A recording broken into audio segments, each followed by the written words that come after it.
Welcome to tonight's sports arena here at Southern Virginia University for tonight's basketball matchup in Division III basketball between the Maroons of Roanoke College and your Southern Virginia University Knights. I'm Dawson Weidrich, and with me today is Chris Fly and our sideline reporter, Keshawn Cottle. Chris, good to have you with us. Thank you so much, Dawson. Should be a really exciting game today. Knights coming off a little bit of they've had a really rough start to the season so far, coming into this game with a record of 1-3. Definitely looking to turn the tides here against the Maroons of Roanoke College. Definitely a tough order.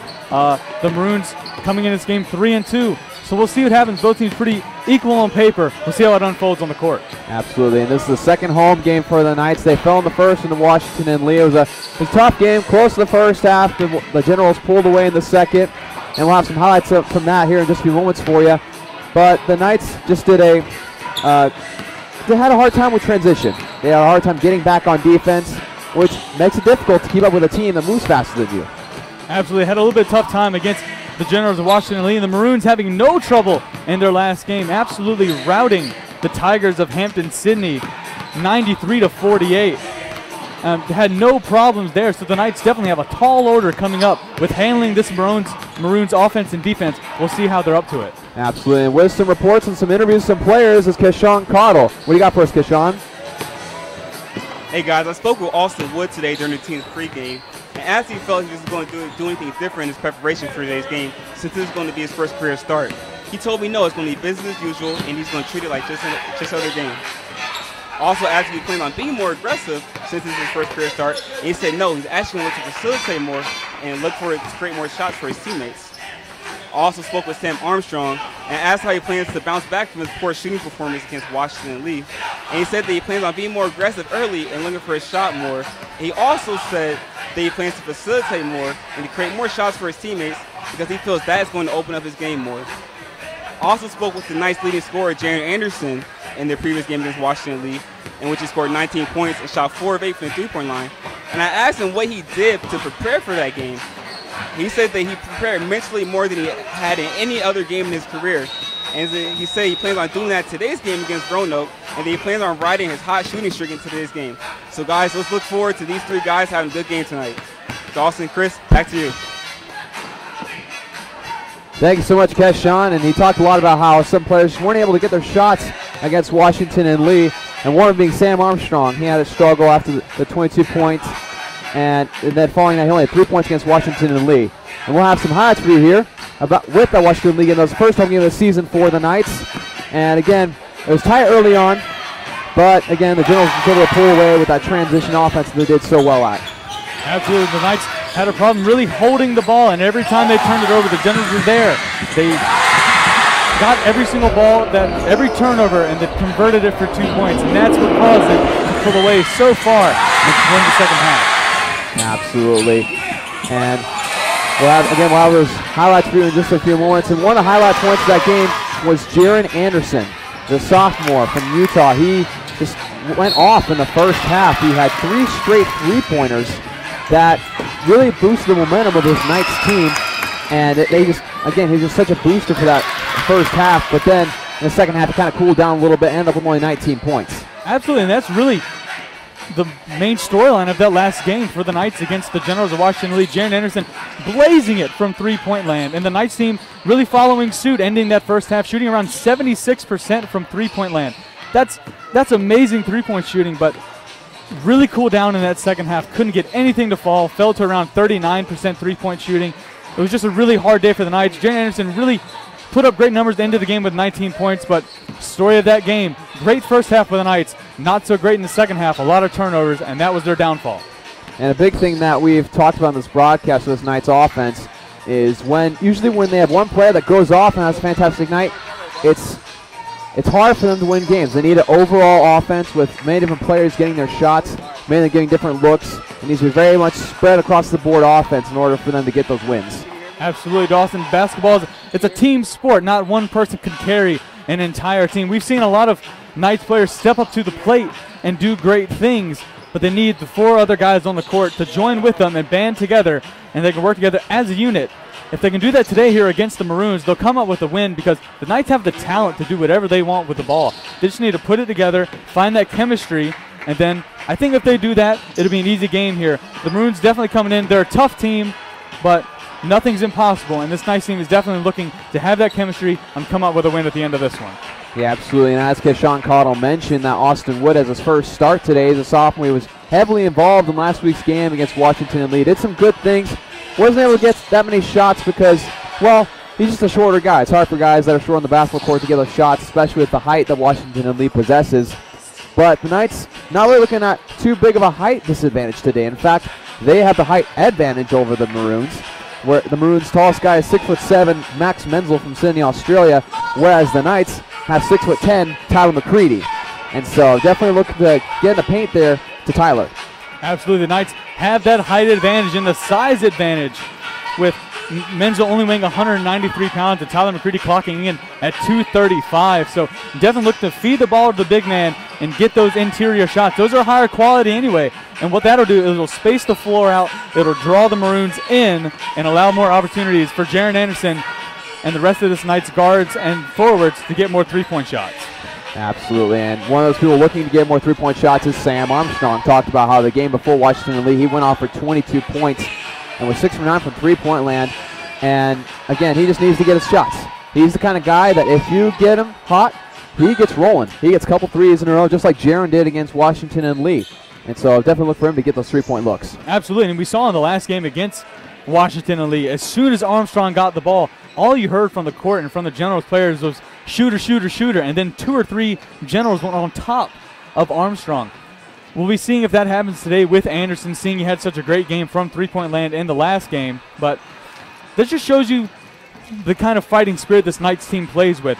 When one person does well and has an extremely good game, another person steps up when that person isn't in a position to contribute as much as he would like to. So it's just a great showing for this Knights team. They have a great chemistry off of the court, and they really love each other like brothers. That just needs to translate into ball movement and into offensive scoring. Absolutely, and one of those things they're really missing right now is senior Kellen Winslow. They really missed his leadership on the court. He suffered an ankle injury a couple weeks ago and is out for the next couple weeks. But again, he's just such a leader. He's a senior this year. He has that constant communication on defense that this defense really misses. And again, just look for them to keep trying to find ways to fill that void until Kellen Winslow comes back. Absolutely. He was a defensive star for this Knights team, and they're definitely feeling the effects of not having him on the court. Just like you say, he's a senior. He has that experience, that NCAA experience to bring to the game, especially with all these freshmen and all these new players coming to this Knights team. They'll miss his leadership and his defense abilities, but like we said earlier, these Knights players step up. Who will be next up to the plate for this Knights team today against the Maroons? We'll see soon. Hopefully, new guard Austin Wood can come in to contribute as soon as he gets on the floor. His first start of the year. Be interesting to see what he does in today's game. I feel like he'll play more of a true point guard role, but it's all is yet to be seen. Absolutely, and it's a sign of a great coach how he adjusts to situations like this with an injured player. You know, like you have to change your defense a little bit, like we said, Kellen Winslow being the centerpiece of that for a long time, and now the Knights, without Winslow kind of having to run a zone defense for the next couple of games. These zones are like 2-3 matchups and 1-2-2 zones. And so look for them to really use that until Kellen Winslow comes back and they can run more of a flexible type of defense that they're used to. Also, let's not discount, we always talk about the Knights' three-point shooting ability and their ability down low on the post, but the driving ability of this Knights team, in particular Jameer Cross, the ability to take the ISO one-on-one and beat his defender handily and then go to the basket, usually drawing a foul and getting himself on the foul line. That's just another offensive weapon that this Knights team can use and utilize throughout this game. Hopefully give them advantage. If the three-point's not there and Tyler McCready somehow gets gummed up in the middle, give it to Jameer Cross and give it to those driving guards like Neil Davis, and you'll find results in this game. Absolutely. And talking more about the Maroons of Roanoke College, their leading scorer right now is Josh Froon, number 35. He's a senior, averaging about 15 points per game. And they also have guard/forward Joel Mikolaskis, sorry if I mispronounced that. He's averaging about 11.2 points per game and 2.8 rebounds per game. And so the Knights, again, have some players to look out for. Every team's got their go-to players. And again, talking defensively, we'll see how they adjust to guarding those guys. Absolutely. The Knights expect the Knights to send their best guy up against Froon. Just need to keep him under control. I'm sure other players from the Maroons will step up and try to handle that, but this Knights team plays great defense, especially down in the interior. Tyler McCready, Trey Dill, great defensive players down in the blocks. looking to actually get a number of blocks in this game. We'll see if the defense translate into instant offense for this Knights team. They have the explosiveness and the athleticism to make it happen. That's what WNL did to this Knights team. Turned the ball over and then converted and transition offense. See if this Knights team can do the same here against the Maroons. Absolutely. And then talking defensively for the Maroons, they're averaging 11.6 steals per game. That is insane. And the Knights struggling with turnovers. So we'll see if the Knights are able to make sure they take care of the ball against a steal-happy team. Absolutely, a true test for this Knights team today. 11.6 steals for Roanoke. And like you said earlier, the Knights really struggling with ball control and turnovers. So this is the ultimate test for Coach Greg Winslow and his guys. See if they can control the ball, slow down the game, play their brand of basketball, and not let Roanoke run them to death, which is what Roanoke wants to do. They want to steal the ball, and just like WNL, transition offense and absolutely just run up the score. Knights team can't let that happen. This is the true test today. Absolutely. Again, Roanoke being a very athletic team, don't have a whole lot of size, so utilizing that with their steals and their defense. And when Kashawn Cottle, a sideline reporter, talked to Coach Winslow, he said the three keys to winning this game for the Knights would be transition defense, which we discussed earlier, quick and constant ball movement, and intensity for a full 48 minutes. You know, because like we said, the Knights started off the first half against Washington Lee very well. They competed. They were within 10 points against a team that's doing very good this year, meaning the Generals of Washington and Lee. But in the second half, they kind of lost that step. They lost the momentum. Again, we talked about them not being able to make shots that they're used to making, and just nothing really going in overall. And so, again, just have to have that consistency and that intensity for all throughout the game. Absolutely, the Knights in the WNL game, they fell cold in the second half. Nothing could find the bottom of the net. It was really heartbreaking to watch because they were getting the shots they wanted, just nothing was falling. So if the Knights can keep that intensity and just keep putting up the shots, eventually they'll fall. Hopefully they won't have another cold streak like they did in their last home game. But in the end, we'll see. We'll hopefully see the Knights make a lot more shots and take a lot more shots and just keep the Maroons at bay and can just control the ball. It's all about controlling the ball for the Knights today. If they can do that, they can get the shots they want and go up on the scoreboard. Yeah, absolutely. And this second home game having a little bit more fans than last time, because last time was the day that Thanksgiving break started for Southern Virginia University. And so we'll look to see that intensity here in the stands a little bit more. And again, it's very exciting to see these fans coming out here and supporting them. With that, we'll sign out. We'll have the starting lineups for you in just a few moments. We'll be right back.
Your attention, please. Welcome to the Knights Sports Arena at Southern Virginia University for today's men's basketball matchup featuring the Maroons of Roanoke College and your Southern Virginia University Knights. President Wilcox and the Southern Virginia staff thank you for your support of the student athletes and coaches participating in today's contest. In the spirit of good sportsmanship, they ask you to respect the following SVU athletic rules. Cheer loudly and proudly for your team, not against the visitors.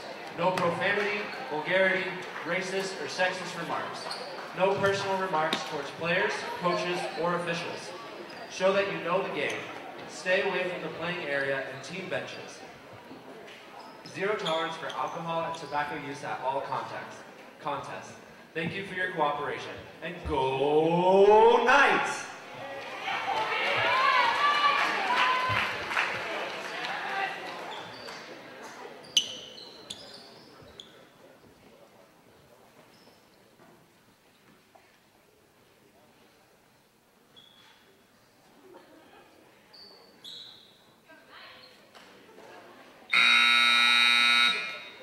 In accordance with tradition at Southern Virginia University, we will begin with a word of prayer, which will be offered by Larry Crockett. Our dear Heavenly Father, we're so grateful for this day. We're grateful for this chance that these athletes have to compete in the sport that they love. We pray for their safety and that they will be able to play to the best of their ability. And we love thee. We pray for these things in the name of thy Son, Jesus Christ. Amen. Now, if we will all please rise and face the flag for our national anthem, which will be sung by Amanda Wood, a member of our women's basketball team.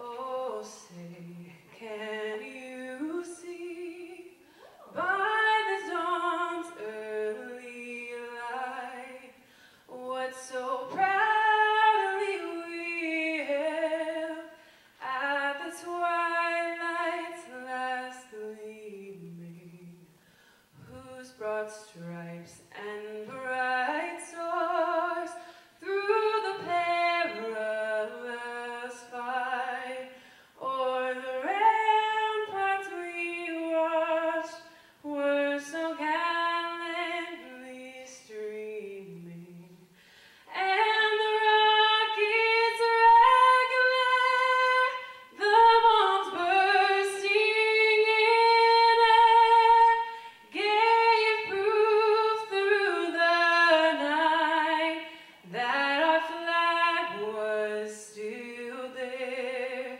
Oh, say does that star-spangled banner yet wave o'er the land of the free and the home of the brave?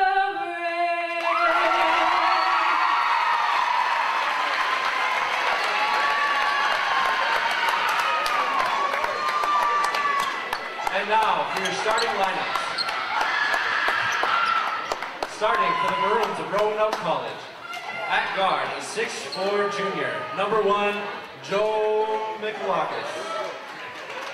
At guard, a 5'9" senior, number 3, CJ Miles. At guard, a 6'1" freshman, number 11, Nick Price.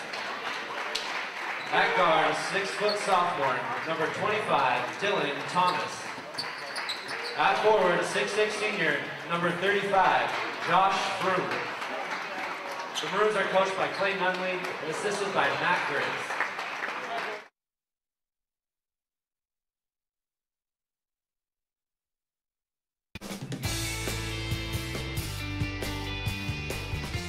My name is Austin Wood. I'm from Ashburnham, Massachusetts. I'm a point guard, and I'm a sophomore. Trey Dale, freshman, Dietrich, Idaho. My name is Tyler McCready. I'm a senior here at Southern Virginia University. I play center on the team, and I'm from North Bend, Washington. Okay, my name is Alec Johnson. I'm a senior, and I'm a guard. Jameer Cross, I'm junior, point guard. From North Bend, Washington, number 44, Tyler McCready. The Knights are coached by Greg Winslow and assisted by Emmett Mosley and Bill Thornton. Thank you and good luck. And that's your starters for the Knights. We're excited to get this game started, and so are the Knights, of course, see them gathered on the court, get each other hyped up. This is going to be an exciting game. Again, like you said earlier, Chris, this is going to be a really even matchup on paper. It's going to be very fun to see how this Knights team responds after the first home loss early last week. Definitely looking to turn the tide here. Really tough to lose your home opener like they did, especially in the fashion they did against the Generals of W&L. Definitely looking to turn the tide here. Interesting, Roanoke coming out with a smaller lineup than maybe they would have started. The tallest person, what looks like on the court right now, is 35 Josh Freund, the senior, standing at 6'6". Doesn't look 6'6" as he stands next to Tyler McCready, who's listed at 6'10". I think Freund just might be a little taller than 6'6". Maybe just a little bit as we're ready for tip-off, and the Maroons of Roanoke College win the tip-off. With the point guard, number 11, Nick Price up the top. Get it back to Price. Austin Wood on defense. And so you're starting to see that zone defense that Coach Winslow told Keshawn Cottle about. A good block and rebound by Tyler McCready. That's the whole point of the zone defense. Forced him to drive and down your on the big bodies, McCready down there and Dill, and look for the block. Great transition by Trey Dill, trying to get the fast offense like Washington the lead did to them last week. Trey Dill gets to Austin Wood. Gets up to Alec Johnson.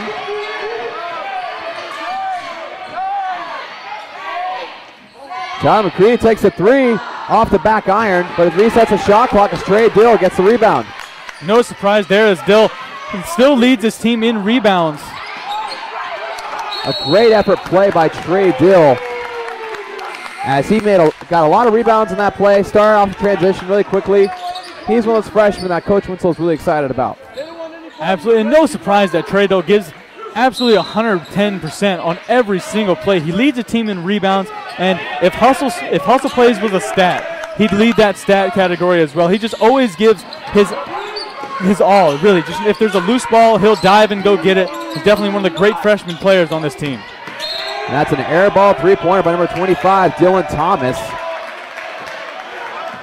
And one thing we failed to mention earlier during pregame was talking about Jameer Cross, how the fact that his dunk play against Washington and Lee that we got so excited about made on the SportsCenter top 10 the very next day at number 8. Absolutely, it was really a great play. Had the fast break opportunity and just rose up over top of a guy who was 6'8". And a fast break chance for the Maroons, and that's going to be a foul called on Austin Wood against number 35, Josh Freund. So he'll go to the line.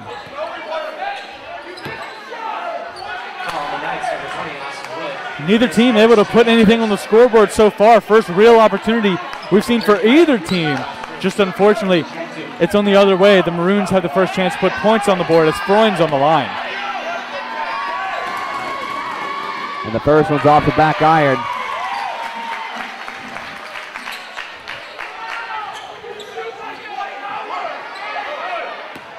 Interestingly, the Maroons don't have anyone rebounding for the free throws. As the second one goes in, give the Maroons a 1-0 lead. Dawson, I think the reason they didn't have anyone for the rebound is that they know they have a smaller lineup than the Knights here, that the Knights are probably going to get this rebound. Most teams get the defensive rebound anyway, and with it being the beginning of the game, they just want everyone back because they know the athletic ability of Cross and on other guys on this Knights team. Very true. So let's continue. Alec Johnson top of the paint. And that 3 point's good, but looks like they're going to call an offensive foul on Trey Dill. And you'll see Michael Newfield come in for Tyler McCready. Michael Newfield was on this team again in 2014. Coach Winslow tracked him down and got him back to the team, and glad to have him back. Made some great plays against Washington and Lee in their last home game. Absolutely. He's again one of those players like Dill. He's just gritty. He gets the job done. It won't look pretty, but he's effective. He's also got a good shot too. Seeing him warm up, he nails threes left and right. And that's a good three by number 25, Dylan Thomas. Austin Wood taking the point guard duties for today.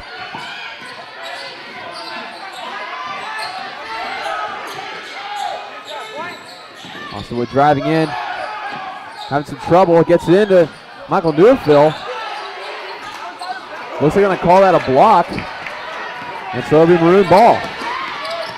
Really surprised at the no call there with Newfield down in the paint, had two guys up in the air, went up for the shot. Just really surprised there was no call on that play. And the three-point attempt for number 3, CJ Miles, is no good as Alec Johnson gets the rebound.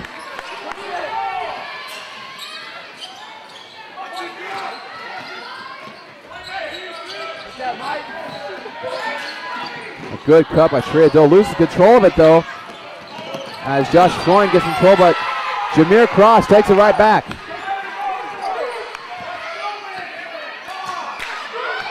Again, Jameer Cross had the number 8 Sports Center play last week with his Tomahawk Slam against Washington and Lee. And so he just brings a level of athleticism to this team that is just incredible, to say the least. Absolutely. He keeps the opposing team on their toes because they know if he gets out in space, he's not the tallest player in the world, but when he gets out in space and has the room to take off like that, he will. And it's amazing how quick he can get up and how high he can get up. So he definitely keeps opposing teams on their toes. Like we saw against W, now had wide open space. That Tomahawk Slam making number 8 on Sports Center. We're really proud of him here at the Knights Sports Network, and we're hoping to see another highlight play tonight. You see Sam Armstrong and Jaron Anderson coming in for the Knights. Trey Dill losing that last ball as he's trying to drive the lane. Trey Dill having a little bit of trouble maintaining possession of the ball early on in this game, as the Maroons take the ball now being up 4-0. Freund ends up getting fouled. Looks like Jaron Anderson might have gotten a hand on him.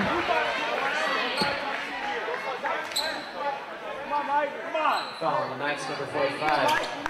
Actually, they'll call that on Michael Newville, as they'll have Josh Freund go to the line. Really now have one guy rebounding, number 34, Jeremy Littlejohn. Really surprised that last call went against Newfield like that, because look, he was standing just with his hands completely up. But if there was a foul on the play, I thought it might have been on Jaron Anderson, really, because he came behind and tried to get the block, ended up hitting hand, but the ref saw it differently and called it on Newfield. So the second free throw is up, and it's good. So the Knights still yet to get on the board, having a little trouble shooting early on. And that's probably why they have Sam Armstrong in there. Sam Armstrong just a reliable three-point shooter, just a reliable shooter overall, hoping to get a spark to their offense. So that'll be a on-the-floor foul against number 11, Nick Price of Roanoke College.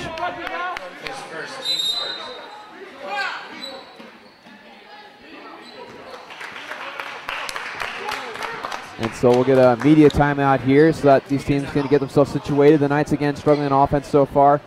But again, getting those good looks. They have some good opportunities early on, some good three-point shots that are open, some good post action. Just not able to get anything to fall right now, and that'll come as the game goes on. Absolutely, and something you could hear Coach Winslow yelling, or at least we could from right here next to him, just yelling to his guys, swing the ball. They'll get it to the top of the key and then try to go back to the exact same place the ball was. And they need to move that ball around because that's what gets your shooters open. That's what gets you space to be able to take these shots. So I think as the game goes on, especially in this timeout, Coach Winslow probably telling them, hey guys, move the ball. We need that space. We need to have the opportunity to take shots, and then we'll get on the board. Like at zeros right now, and mainly because they really haven't taken that many shots. All right, very true. And again, just we talked about earlier how they really just need to use that post work, but at the same time, Roanoke College is doing a great job at just crashing down on the post play when they get it down in there with the little size that they have. And so understanding their, shortcomings defensively, they're really just using hustle to counteract that. And so we'll see how SU can counteract that counteracting of the Roanoke Maroons. Kind of complicated, but we'll see how they do it. Absolutely. I think Coach Winslow at this point not trying to complicate it too much. Coach Winslow's coaching style, he's very analytical about the game, but it's also really funny when you talk to him about what you need to do during the game, and he'll basically say score more baskets and keep the other team from scoring baskets. That's the primary rule of basketball, the golden rule. That's how you're going to win. We'll see if the Knights can keep it simple and just move the ball. Alec Johnson taking it out of bounds, get to the Sam Armstrong.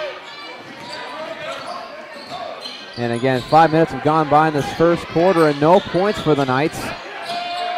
Hoping to end that drought right here. Sam Armstrong gets the pump fake, gets a man in the air, but neglects to take a shot. Jaron Anderson puts it up, and that's off of iron, but Jameer Cross will get the rebound, gets Alec Johnson. Great hustle play by Cross, able to get that rebound.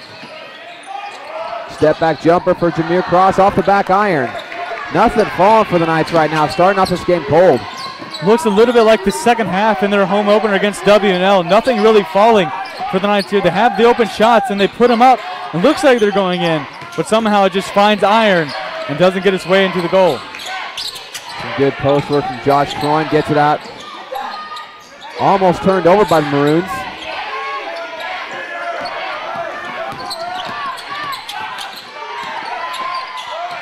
The Maroons getting some good penetration as the shot clock expired, but the Knights have possession anyway. Jaron Anderson gets to Sam Armstrong to Michael Newville.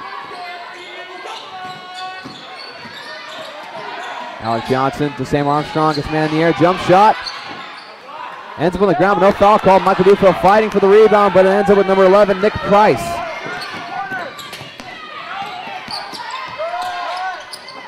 Now it's off the back iron for the Maroons. The Maroons themselves being a little bit of a scoring drought. Absolutely, Dustin. Knights not able to get on the board at all so far, but the Maroons only have 6 points. They've had the shooting drought as well, only making 3 shots, actually 2 shots, and then a shot at the foul line. And Jaron Anderson gets the first bucket for the Knights. A fadeaway jumper on the right side of the paint, and I'll make it 6-2 in favor of the Maroons.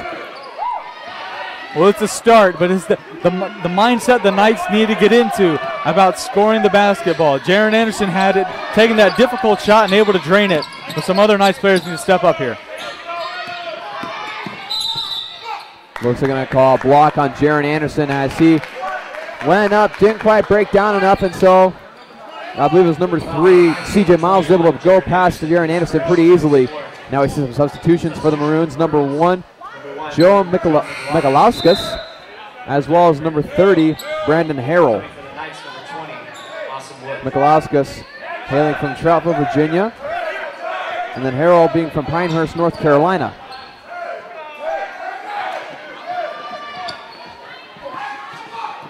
So the Maroons will take it out of bounds. Sam Armstrong covering the ball. Over the top to Freund. Now Harrell. And a good rebound by Jaron Anderson. Both him and Newville were able to get to that. Really great defense there shown by the Knights and able to pick it up by Newville there. Looks like going to call a block on number 30, Brandon Harrell, who just substituted in.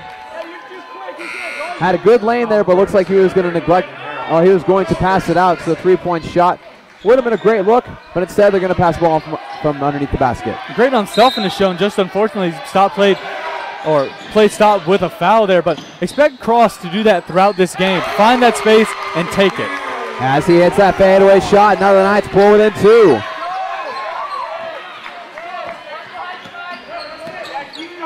Again, Jameer Cross ended up with 8 points last game. And that's a great inside look to Joe Michalauskas as he was unaccounted for completely by this Knights defense. Jameer Cross taking it. You also see Neil Davis here checking in for the Knights.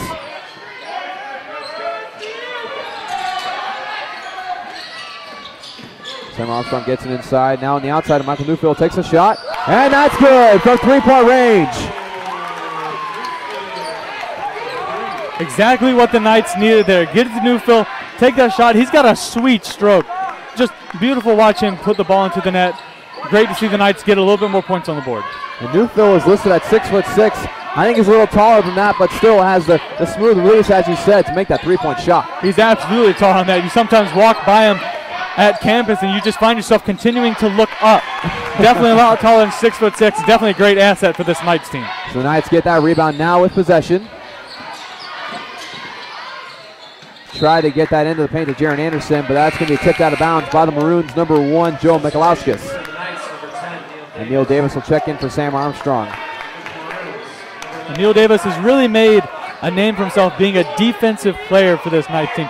He's a former football player playing cornerback and safety for the Knights this year. He was able to translate those abilities and skills onto the basketball court as a great defensive star for Coach Winslow. We've said on the broadcast before, but in case you haven't heard, Neil Davis is also the leader in interceptions caught for SVU's football team, in a career, I should say.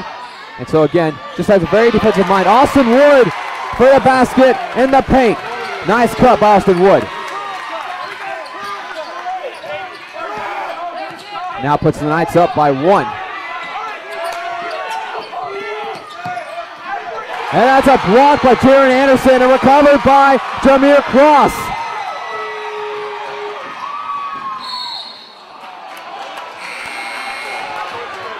And it looks like they might call out of bounds on Jameer Cross as he's trying to get it to the corner to Jaron Anderson. And so this timeout will be taking place. And again, the Knights on a little bit of an offensive surge right now after starting off very cold for the first 6 minutes, now having 9 points.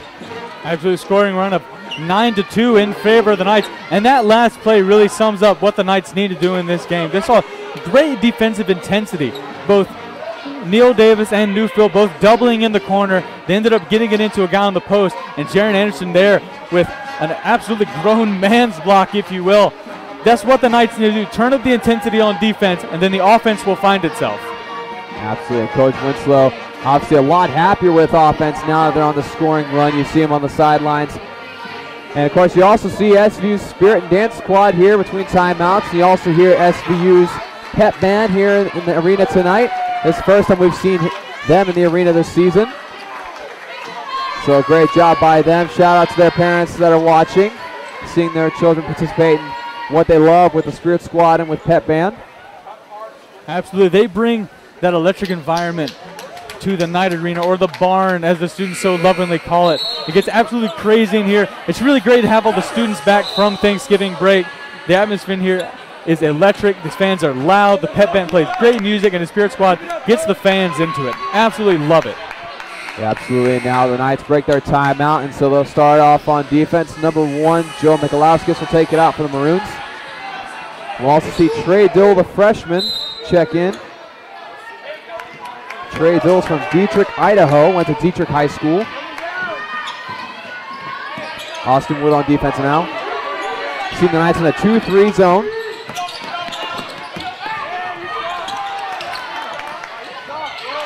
And Jaron Anderson now will get a hand on that one, disrupt the offense a little bit. And Trey Dill will come in for Jameer Cross.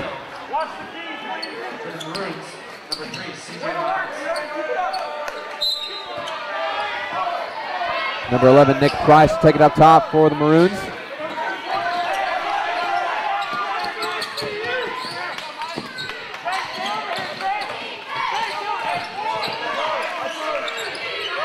Freund takes a jump shot, and that's out, air ball, so that'll be a shot clock violation. And the Knights basketball coach Winslow is fired up after that defensive stand. Fired up because he knows that his team is playing excellent defense at this point.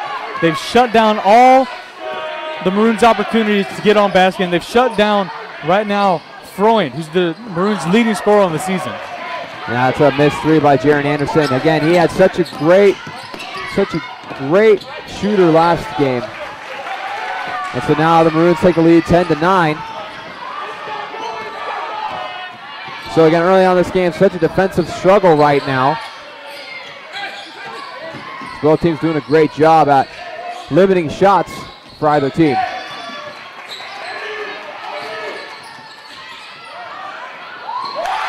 And that's Austin Wood, excuse me, for 3. And that puts him up 12-10.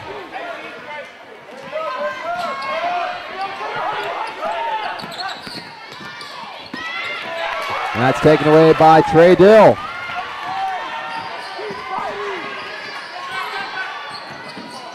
Hand off to Jaron Anderson. Tries the underneath scoop, but it ends up being off of Jaron Anderson out of bounds. Really amazing, Dawson, that 9.5 minutes left to go in this half. The Knights are up with only 12 points. Just not sure if it's great defense played by both ends or just an inability to offense. I like to think it's the first option. Knights have shown some great defense. Maroons have shown pretty good defense so far. Just not a lot of offense happening, but definitely some great defensive highlights. Just might be a little bit of both. We'll go with that, I think, because both teams had a hard time shooting so far, at least from outside the paint. Good closeout by Neil Davis. 2 seconds on the shot clock. And like I say, it's a double dribble on number 34, Jeremy Littlejohn.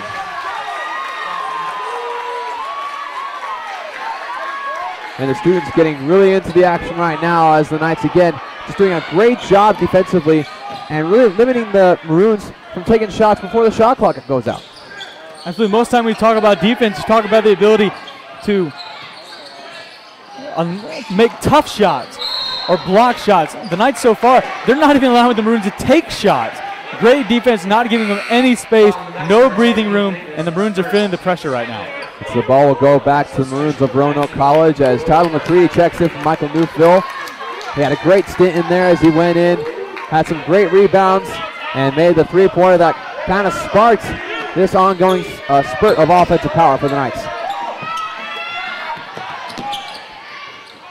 And that's a good three by number 25, Dylan Thomas, the sophomore from Henrico, Virginia.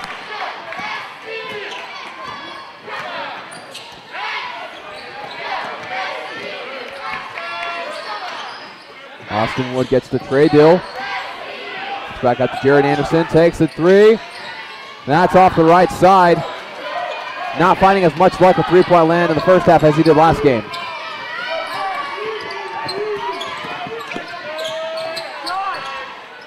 A good look by number 11, Nick Price, and now all of a sudden the Maroons find themselves up 16-12. Just two quick three-pointers from relatively the exact same spot on the court here for the Maroons. They found a hole in this Knights defense here on this close right side. Knights need to patch that up here in this timeout. We'll see what they can do. Maybe they have Neil Davis on that side right now. Maybe getting him a little bit help. They have Trey Doe on the left side block. Maybe get someone in there that's a little bit faster. Maybe draw up a defensive play to kind of stop that same scenario from happening. Absolutely. And Alec Johnson, the senior, checks in for the Knights. So he'll come in after this timeout.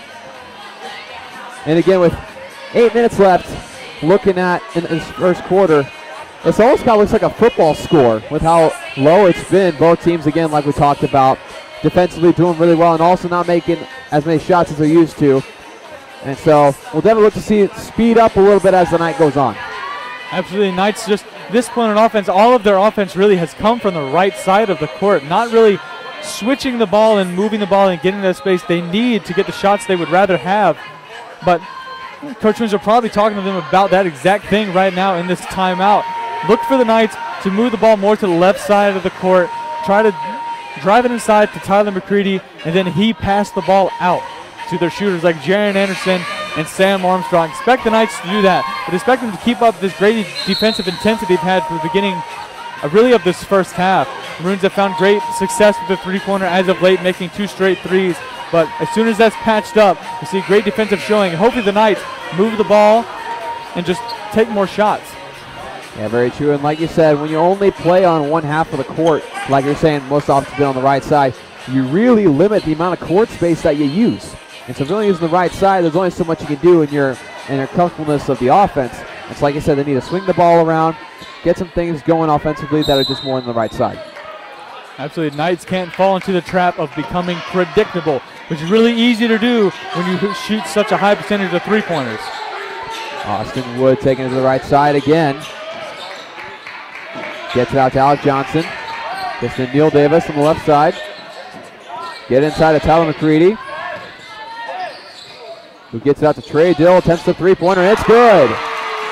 There it is, Dawson, exactly what we talked about. Get it into Tyler McCready, have him pass it out to your shooters. That's where you find success. Now the Knights find themselves down by 1.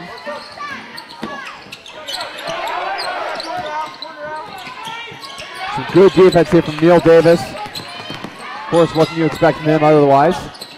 A good fadeaway jumper by Josh Freund over Tyler McCready.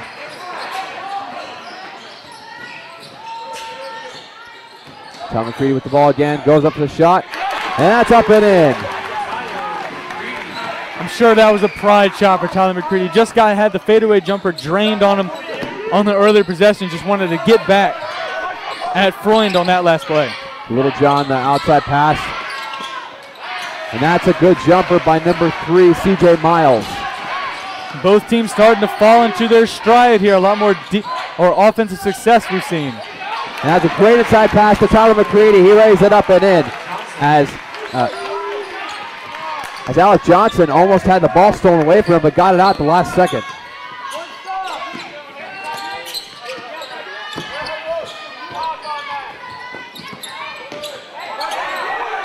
Cross-court pass to Freund. Gets the outside to number 3, C.J. Miles. That 3 is off the front of the iron. Alec Johnson with it.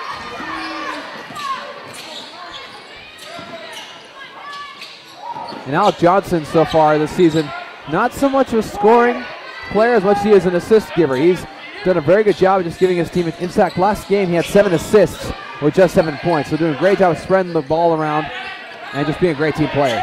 Johnson really usually plays a shooting guard role, but he's become more of a point guard in later games.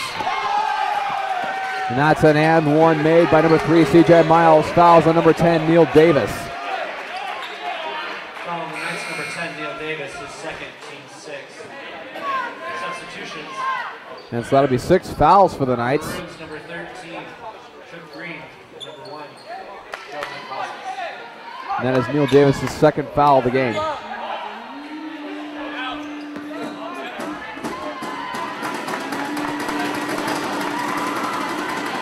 And the first free throw is up and in.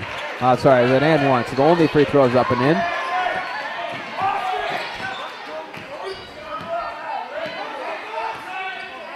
Wood getting some instructions from his coach, Coach Winslow. Have a lot of people inside the paint for the Knights, setting up some screens for Alec Johnson. Now to Jameer Cross. Drives it in the paint. And he's going to get the shooting foul. He'll go to the line. That's what he does best, put him in an ISO situation and let him go to town on his defender. He did there, had the right lane, put the ball up, but got fouled, sends him to the line. If he doesn't put it in the net for 2, he's being sent to the line.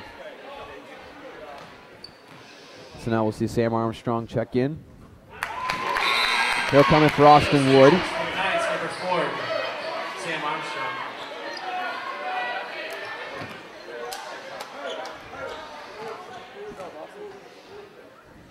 The second free throw is up and in. Jameer Cross was 50% from the free throw line last game. He was 4 of 8, and so far is 2 for 2.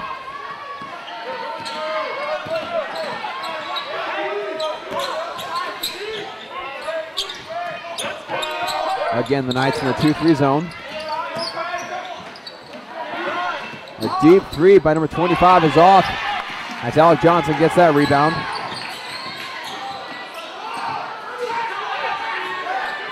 Trey Dill with the ball. Hands off to Sam Armstrong.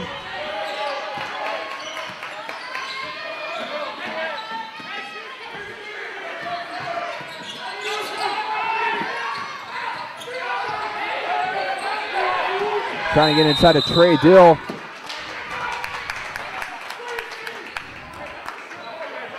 We'll see who that foul is on. That was and Dawson, just a little fact about how this first half has really gone. We've seen the exact same amount of scoring in the past 3 minutes that we saw in the first 10 minutes. It's just these teams have found their groove. They found a way to get it to the basket and get the shots they want. And we've seen some great offensive play so far. So first we saw some great defensive showings, and now we're seeing equally great offensive showing for both teams. Absolutely. The tide is definitely turning for both offenses as Jameer Cross was on the left side. Fadeaway jumper is good. Jameer Cross now with 6 points on the night. And with that, he becomes leading scorer for the night so far.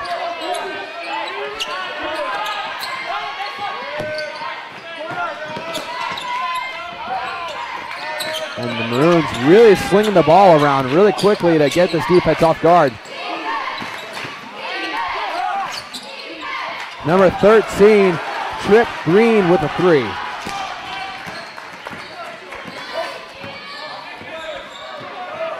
Jameer Cross taking the ball off court.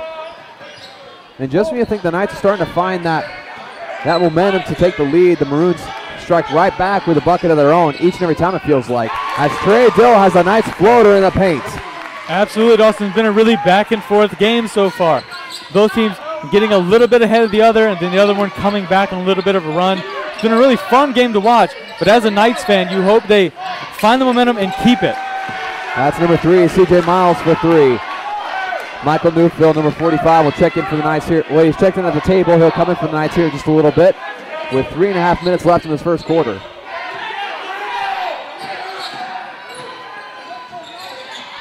Sam Armstrong trying to get inside. Has the ball tipped away by CJ Miles. It looks like they'll call a foul on him instead. Number 3, CJ Miles. His second. Team's fifth. Newfield will come in for McCready.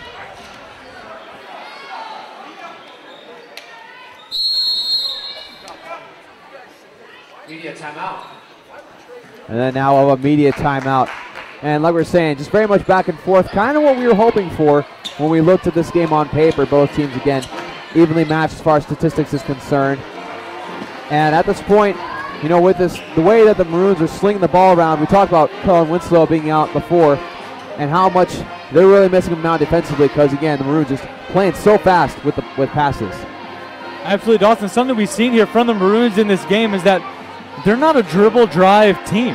When they take a defender off the dribble, they're not looking for the basket. They're looking to pass it out. I think what they've originally done in past games is they get it down to number 35, Josh Freund, the big senior, and he let him just go to town. I think he has amazing post skills, and I just don't think he's been able to utilize those today with the tough defense of Dill, Newfield, and McCready all being thrown at him. But I think the Maroons have done a really great job of seeing that that's not working and then just resulting to the three. Because it hasn't been a paint shot, it's been a three-pointer. There have been no mid-range shots, I believe, in my own knowledge, for the Maroons so far. They haven't been able to get it down to Freund and the big guys in the post, but they've shot amazingly from three so far.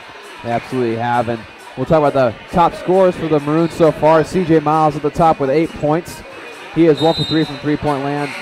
Dylan Thomas has 6 points. And then Josh Freund is 5. And so those are the leading pointsmen for the Maroons. And for the Knights, Jameer Cross has 6. Austin Wood has 5. And Trey Dill has 5. And so a lot, like we talked about, spread around offense for both teams so far. Trey Dill top of the paint. Sam Armstrong with that missed three-point, but it looks like they're going to call an offensive foul on the Knights.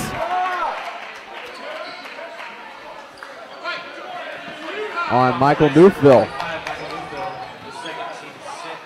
That'll be a second foul. Knights really need to be careful here. They've got 2 players with 2 fouls. Don't want to get Neil Davis or Newfield in foul trouble at this point in the game. And so because of that, you'll see Bennett Camlin check in for the Knights.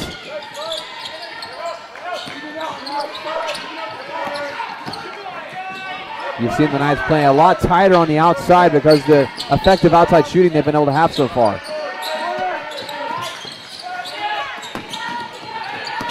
25, Dylan Thomas able to snag that pass. Josh Freund misses the mid-range jumper, and now Johnson with the ball. Freund having a really tough time down there in the paint. Actually, every time he gets the ball, he's absolutely swarmed by Knights defenders. Jameer Cross misses off the right side. Michael Newfield tries to get the rebound, but Freund gets it instead.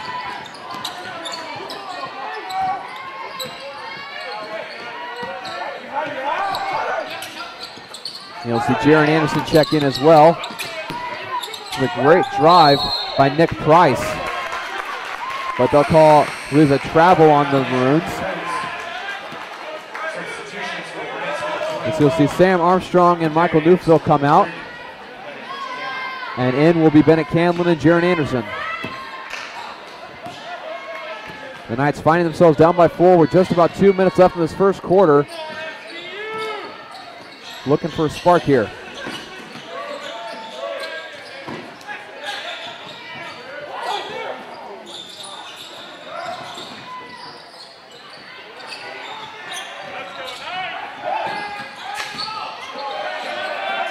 Gets it to Jaron Anderson. Looks like they're going to call a charge on Jaron Anderson. Offensive foul on the Knights, number 21, Jaron Anderson. The second team's 8. The Knights obviously not happy with that call as Jaron Anderson was trying to do a spin move into the paint and lay it up. But apparently they're saying that he extended his arm a little bit to push the defender down and out of his way. Absolutely, the referee just saw the arm of Anderson go up and push the defender out of the way. Anderson giving him the chicken wing a little bit and fell to the ground. The referee calling the charge there. Knights fans and Coach Winslow disagree with the call, but I think it was a good call by the ref in the end. Alec Johnson defending. That ball go out of bounds on Johnson as Austin Wood comes in for Jaron Anderson.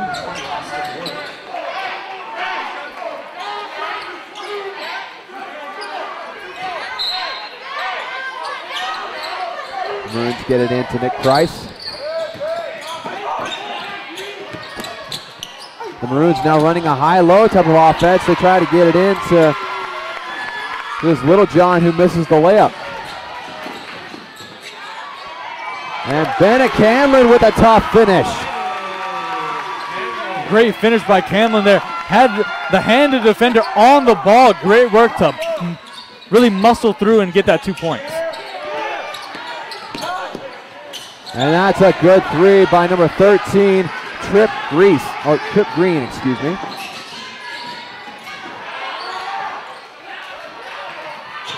Alec Johnson's got in the paint, gets it out to Bennett Camlin, who gets it back to Alec Johnson.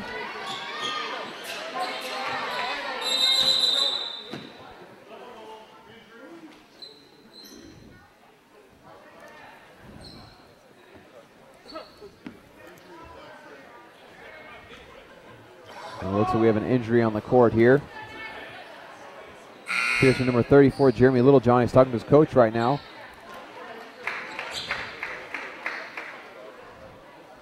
Looks like they'll have number 1, Joe Mikulowskis, subbing in for him.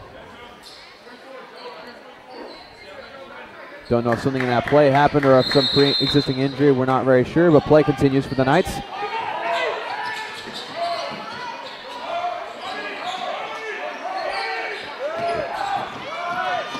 Eight seconds left on the shot clock. Alec Johnson, and that's a good three-pointer for Alec Johnson. Austin Wood telling the Knights to get back on defense.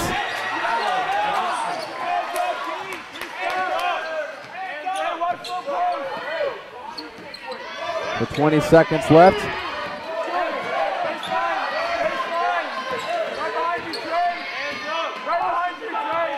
So Nick Price on the top of the key.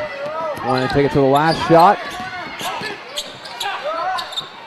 And that's an off-jumper rebound by Alec Johnson. 3, 2, 1. He's going to throw it up, and that's not going to be in time. And looks like they're going to call a block on number 11, Nick Price, before time expired. And so they're going to have Alec Johnson shoot 2 free throws to end this half.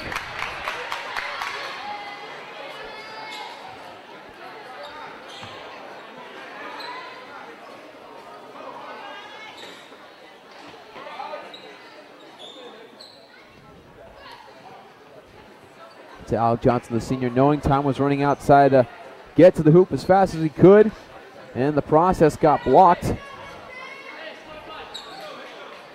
it turns out they're actually going to add about half a second back on the clock after some discussion.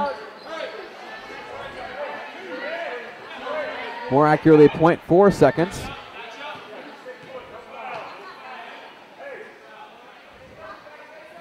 First free throw is good for the senior Alec Johnson. Alec Johnson with the first. Shooting one. And the second one could tie it before time expires. And it's good. Make it 32-32.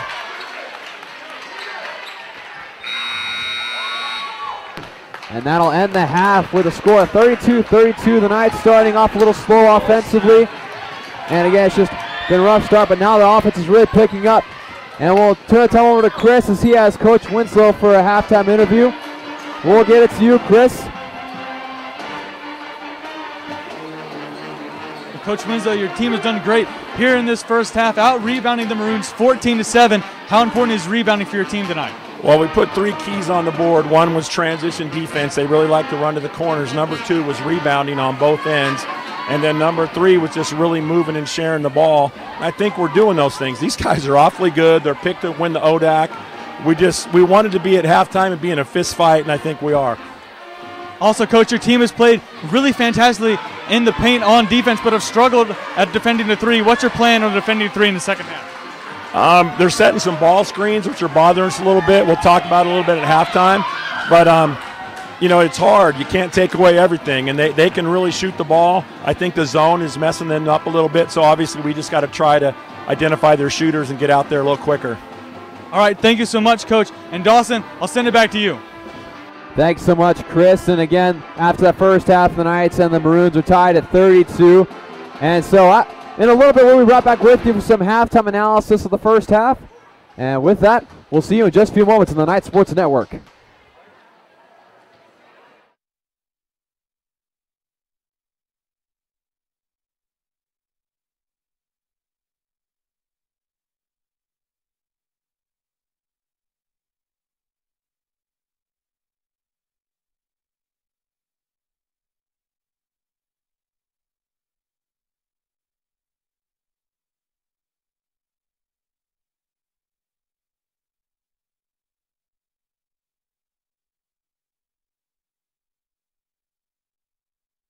Being a knight is about character. It's about being a competitor. It's about having camaraderie with your teammates, and about having constancy, having that sure understanding of who you are, where you're going, and what you want to become.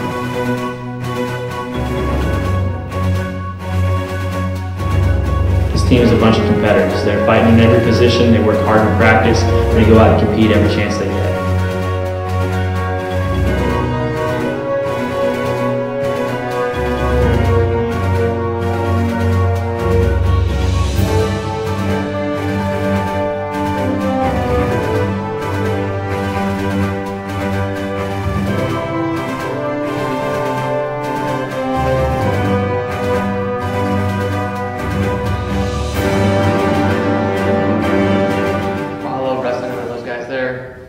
Both really good hard workers, and they push me to be my best, and they don't just care about the sport, and they actually care about you as a person and like where you want to go in this life. It's pretty cool. The coaching staff we have here at SVU, they've taught me that there's a lot more to the sport than just wrestling. They've been able to show me that wrestling helps you become more of a man and helps you become a lot more self-reliant. And I thank you for that. They do a lot of individual help. And also they do a lot of motivational stuff to help you out in areas other than wrestling.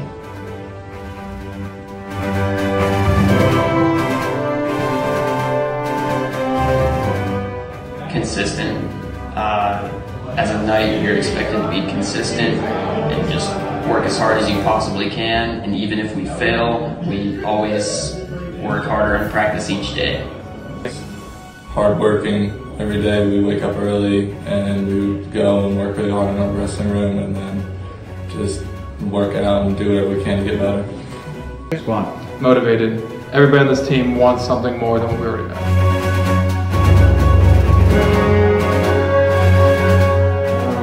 To be a knight means I can learn, grow, and change, become better than I was before.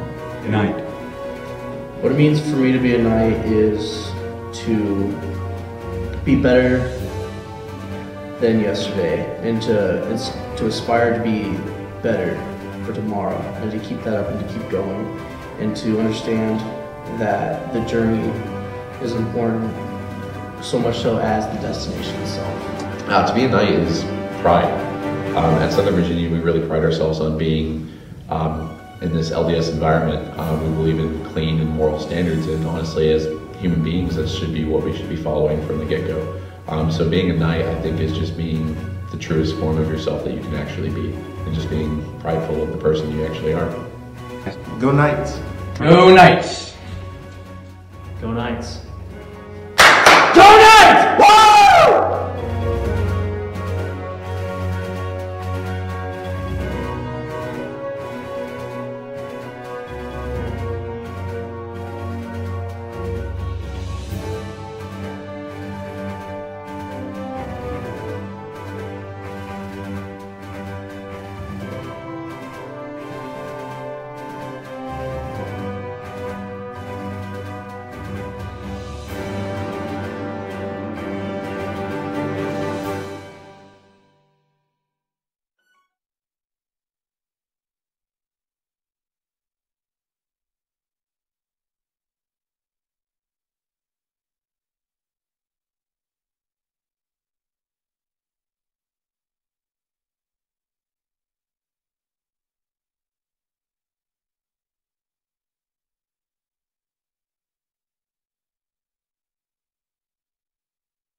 And we're back here in the Night Sports Network for some halftime analysis in this tied game, 32-32.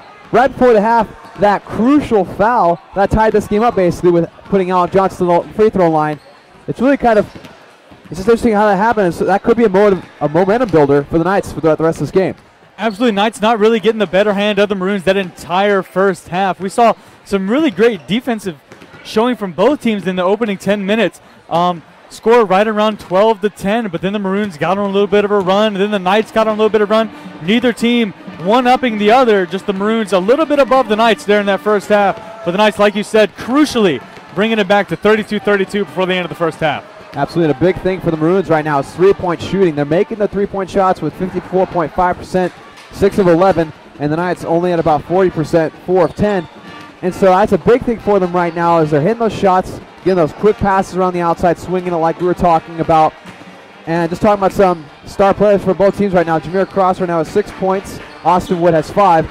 And Austin Wood putting in some good work for his first start for the Knights. Absolutely, his first ever start as an SVU Knight. And I think he's done pretty well. I think he's shown both us and Coach Winslow his ability to play, his ability to facilitate an offense, and to put the ball in the net. He, like you said, done really well with scoring the basketball so far. Knights really finding their groove in the last 8 or so minutes of that first half. Really run and gun, pass it, and then have person wide open for a drive. Like you said, Jameer Cross doing an absolutely amazing job with putting the ball in the net so far, making shots that almost look impossible to make. Knights defense also doing extremely well. Like you said, a little bit of trouble on the three-point line, but just like Coach Winslow said at halftime, they've done a great job. You can't stop everything, but they'll definitely try to work further towards that perimeter and guard the three-point better, because they've done an amazing job with the paint so far with Tyler McCready and Michael Newfield down there really guarding that paint. Yeah, absolutely, limiting Josh Freund to only about 5 points so far, and he averages as the leading scorer for this team at about 15 points. And so the fact that they're limited to 5 points in the first half is very key for them. Of course, like I said, the outside shooting for the Maroons just working a little bit better right now. And again, the Knights just really working to get that defense started in the second half. Dawson, just take a minute. That was a beautiful save. You saved yourself, and I really appreciate it. Sign this man up. Absolutely. And again, with that first half analysis, I'm Dawson Wiedrich with this Chris Fly. We'll be back with you for some second half action.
And we're back for some second half action for this Division III college basketball matchup between the Maroons of Roanoke College and your Southern Virginia University Knights. The score is tied at 32.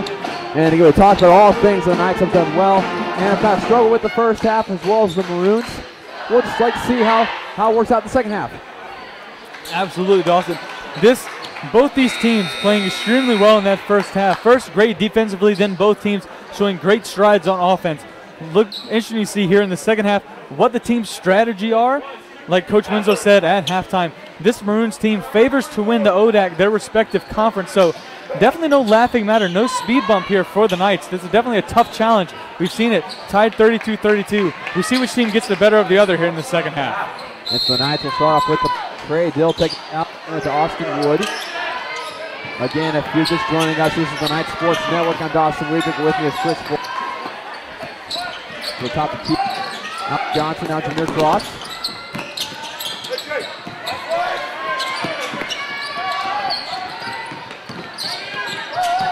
He gets to McCready, who loses it, and it goes to the Maroons. We saw a couple plays like that in the first half where they had some good inside looks, just a little bit too low for both Trey Dill and Tyler McCready to handle.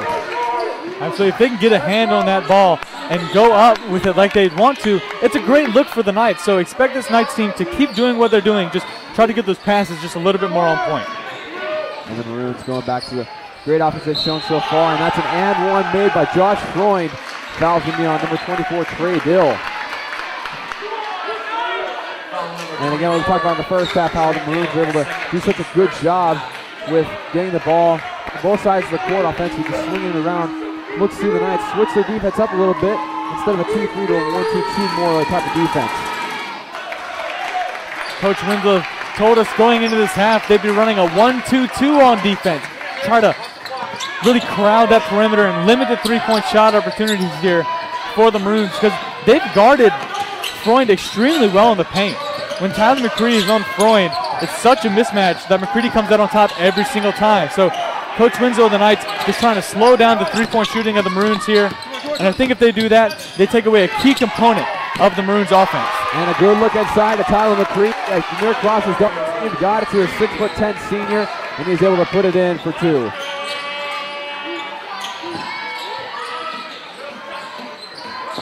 Little John for the Maroons had some space there in the middle of the paint, but neglects to shoot it. And instead, Josh Freund will get the shot. Make it 37-34.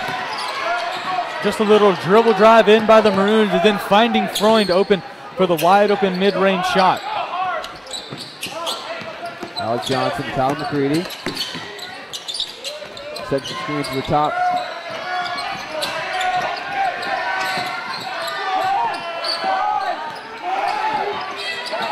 Cross gets a screen from McCready. 4 on the shot clock. And that shot is off on McCready. And it's going to go to the Maroons. They're going to say it was off of freshman Trey Dill.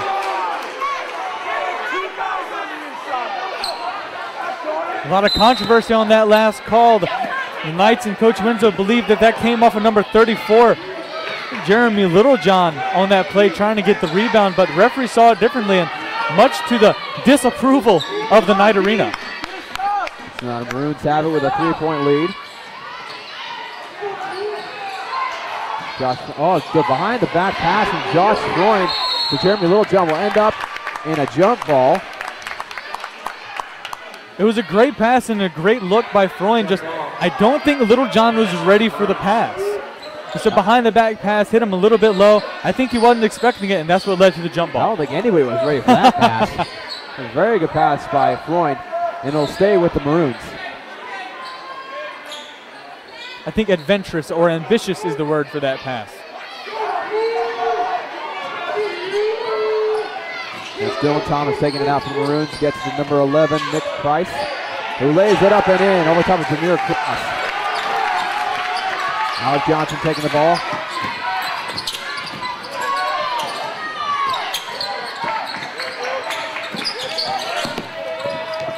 Austin Wood, top of the key. Tyler McCready with a great catch in the baseline. Gets it out to Johnson. Now to Dill.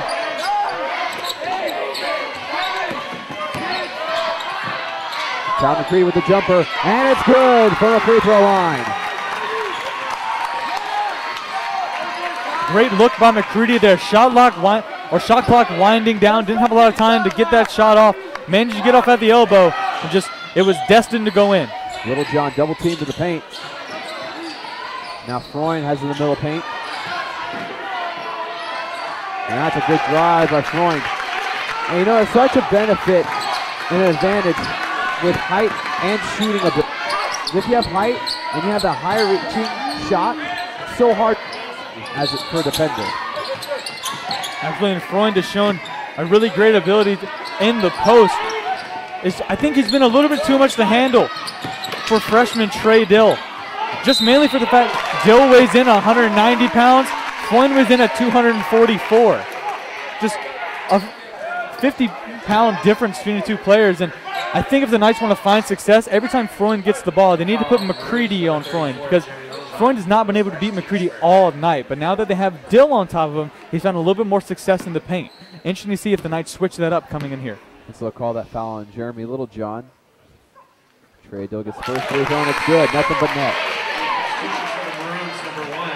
We'll see some substitutes for the Maroons. Number 1, Joe Mikulovskis, and number 13, Trip Green. Trip Green has a three-pointer in this game.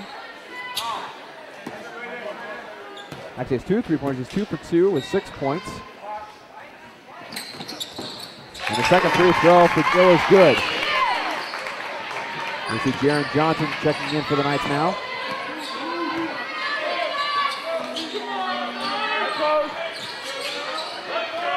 Good cross-court pass out. Johnson defending. Yeah, Freund starting to really get his rhythm here in this offense for the Maroons. He's found this space in the pocket in the paint in which he can work, and he just thrives when he has that space. Some great hustle by Trey Dill. It looks like it's going to be a foul on the Maroons. It'll be a number 11, Nick Price. So it'll be a shooting foul. It'll send Jameer Cross to the line. Really interesting here, Dawson. A lot of freshmen in for the Maroons at this point. On number 11, Nick Price, a freshman from Roanoke, Virginia, just getting the foul there, but also put in number 13, Trip Green, a freshman from Wilkesboro, North Carolina. So a lot of freshman talent here for the Maroons. Yeah, same thing for the Knights. I mean, we have very great young players, like we have Austin Wood, who's a sophomore, Jaron Anderson, who's a sophomore. You also have Trey Dill, who's a freshman. And of course, you have some older guys there too, like Tyler McCready is a senior. You've got Alec Johnson, leadership as a senior. Jameer Cross is a junior. We just have such a variety of talent there. And like I said, the young talent for the Maroons really paying big dividends so far tonight. Absolutely. They just shown an ability to want and go get it, but also they've been led by senior Josh Freund down in the paint, especially in the second half. He's really found his stride in the second half, finding those pockets of space in which he thrives, in which he can work with the ball and get an easy shot down at the post. The Knights really need to address that, and it's really a double-edged sword here for the Knights, because if they go too far in on Freund, they leave the three-point line open, which was their downfall in the first half. Absolutely.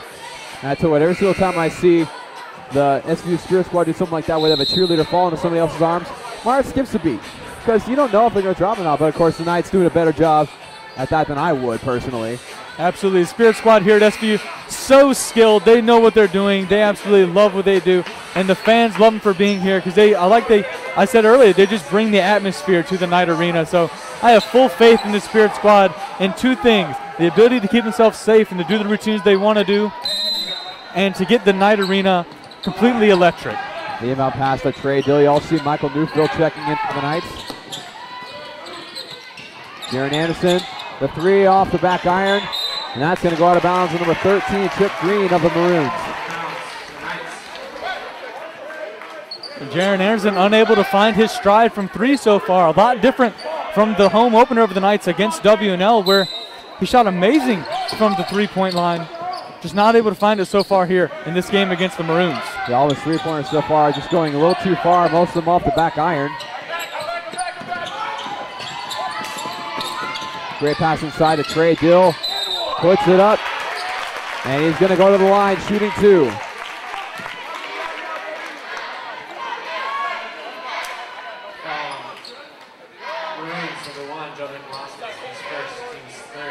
Trey Dill right now has 7 points, along with 2 rebounds. We're talking about rebounds right now. Alec Johnson so far leading the team with 6 rebounds on the night. And the first free throw is no good.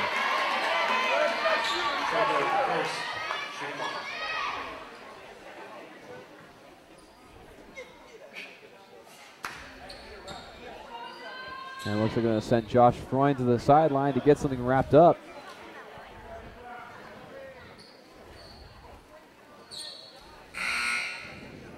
Bleeding from his elbow a little bit, so look at that taped up before he comes back onto the court. Not sure if the referee spotted that or if Freund just knew that he can't play with blood on his arm, but some people would think it's not a necessary stop, but definitely want to keep these players safe, or as safe as we can keep them. It is a contact sport, basketball, but great to see. Now we're just trying to get a towel out to clean the blood up that's on the Knight Arena floor. And again, Trey Dill, the freshman, really coming in, doing a lot of great work for the Knights so far early on this season. He's a very nice young guy. I've talked to him a couple times. He's kind of quiet, but he's just got that very just nice personality about him. He's very genuine when he talks to you. He's kind of goofy as well. Just a nice guy to talk to.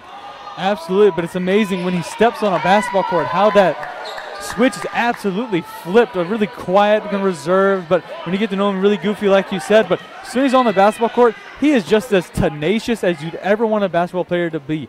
He is scrappy. He always gets the rebound, leads the team in rebounding this year, and he's willing to get it done on the post, which is great to see, and a little bit of a shock if you've known him before and never seen him play basketball. And now that second free throw is good.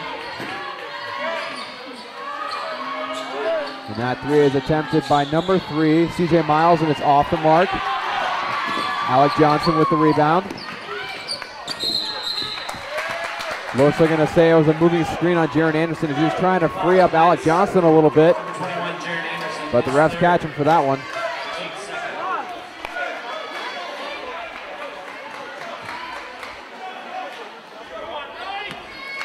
And that's Jaron Anderson's third foul of the night so far, so definitely willing to see if what Coach Winslow decides to do with him. He has one more foul to give before he's in serious trouble, but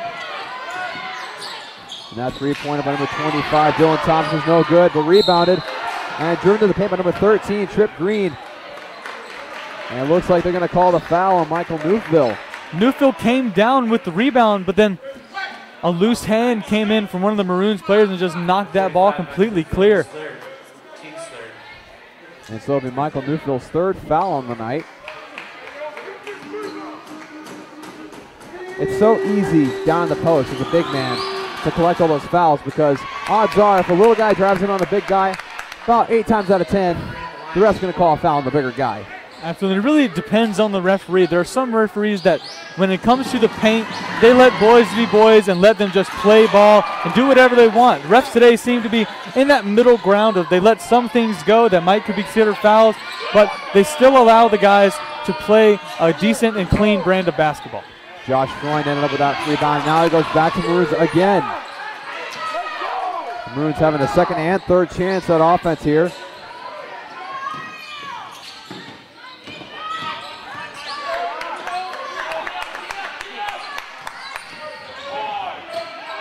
And a good finish by Josh Freund, who started that off with the offensive rebound off the free throw. And it's so hard to play defense for that long a time when you allow offensive rebounds. It wears you out defensively. And it makes it so hard to maintain that mental focus that you need in order to prevent a basket.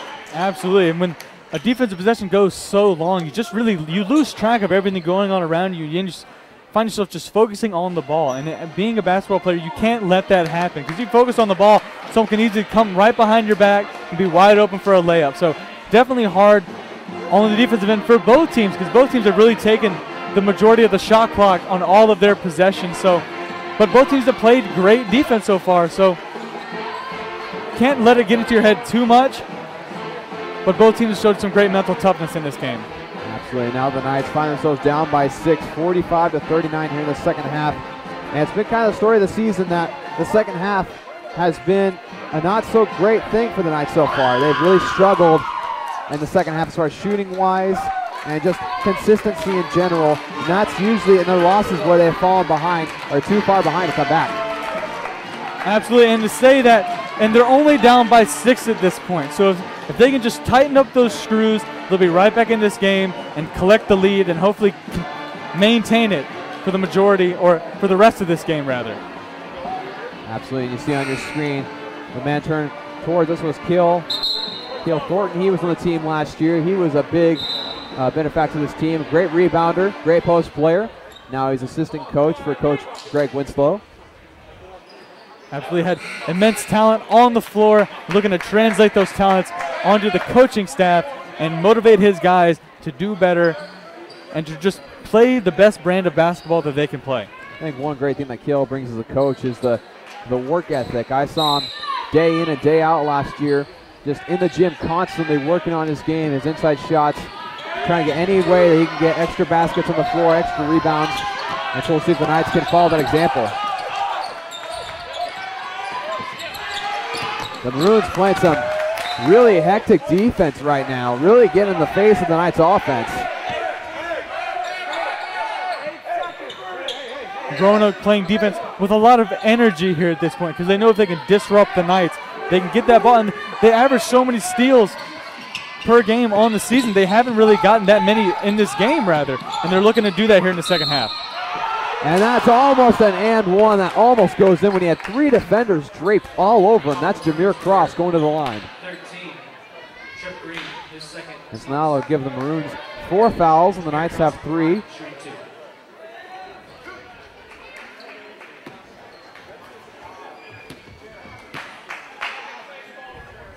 The first free throw is up and good.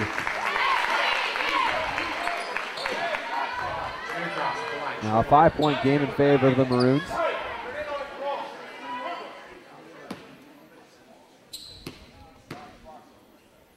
The second one is up, and it's good. See if the Knights can buckle some things down on defense.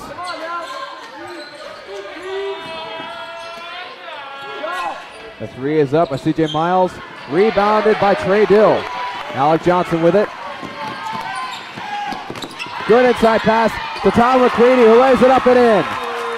That makes it a 2-point game. A great pass by Johnson, able to thread the needle through 2 Maroons defenders to somehow find McCready right in the paint. And McCready just wide open layup, easy 2 points. The 3 is up and good for number 25, Dylan Thomas.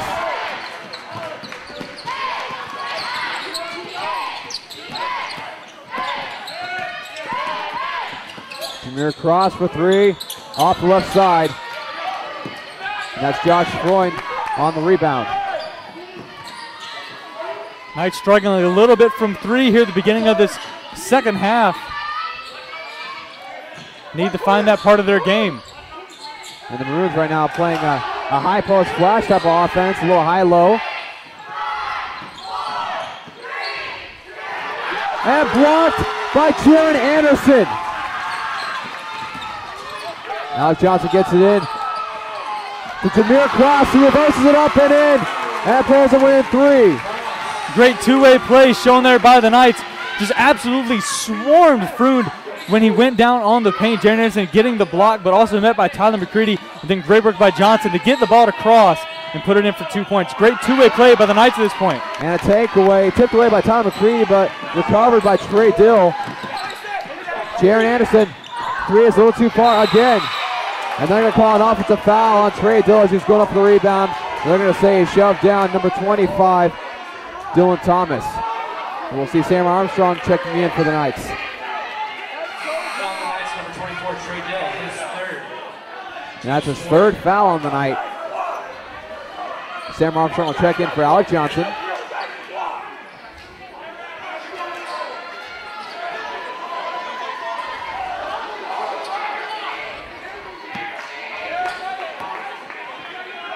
The Maroons will have it with a 3-point lead.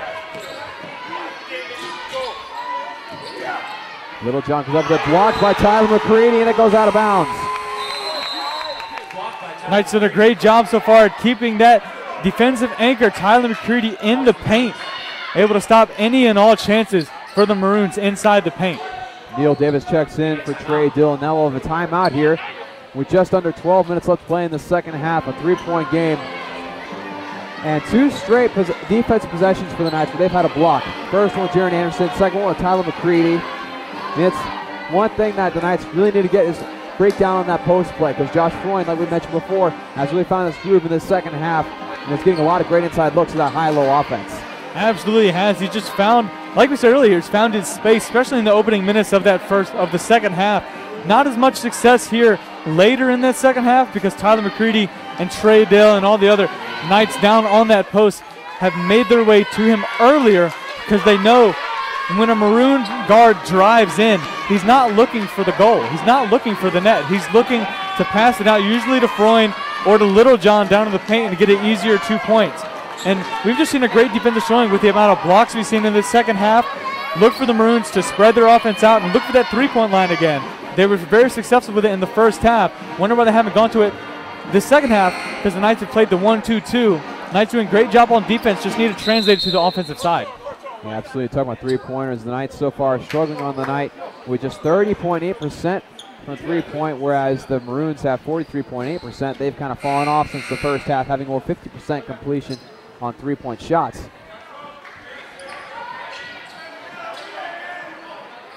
And so the Maroons will have the ball. Number 11, Nick Price, will have inbound it for the Maroons.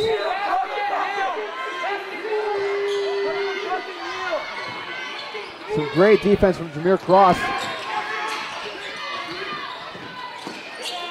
Tyler McCready on ball defense. And just a good floater by Josh Freund.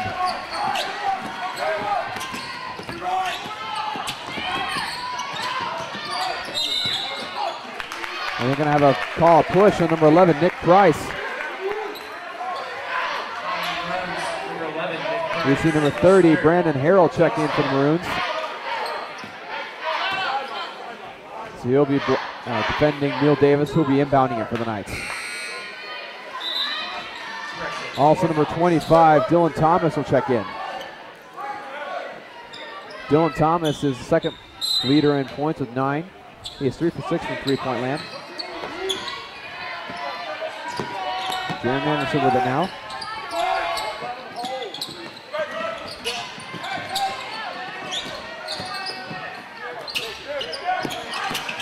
Jaron will drive it. He's going to say no shot. Is on the floor, foul on number 34, Little John.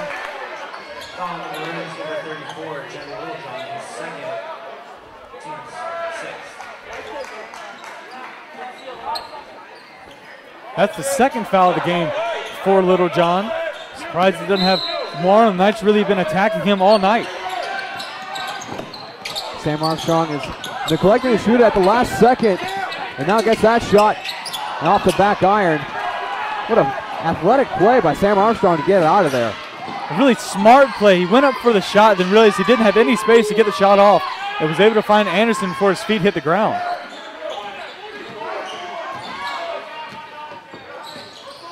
In the paint to Freund. Tyler McCready doesn't contest it at all, and it's a bucket for the Maroons.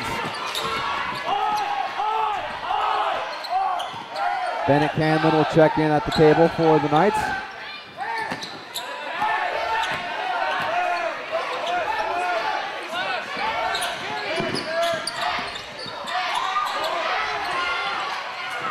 Gets it up to Tyler McCready. Sam Armstrong for three. And it's an and 1-3 for Sam Armstrong. Great play by the Knights to move the ball around the perimeter. Find Armstrong in the corner, which is the highest percentage three-pointer you can take, and he drains it and finds his way on the line. And we didn't really have it on our camera, but if you looked up after that shot, you saw Sam's dad, Professor Armstrong, just stand up out of his chair. He's a really reserved guy, but he was fist pumping the air. Just great to see this Knights family come together, and actually real family. So now the Knights find themselves down by 4 after that great three-point shot for Sam Armstrong. Free throw pending. He's up, and it's good. Again, Sam Armstrong just such a reliable shooter. You get him open, odds are he's going to make it.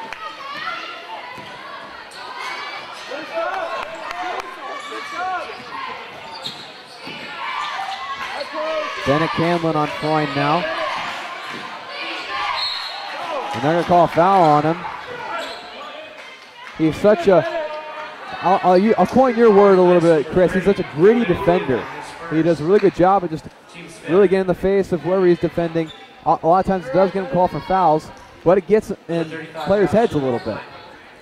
I think what's happening right now with the Maroons, with Freund in particular, is that he knows for a fact that no one on this Knights team, with the exception of Tyler McCready, can stop him in the paint.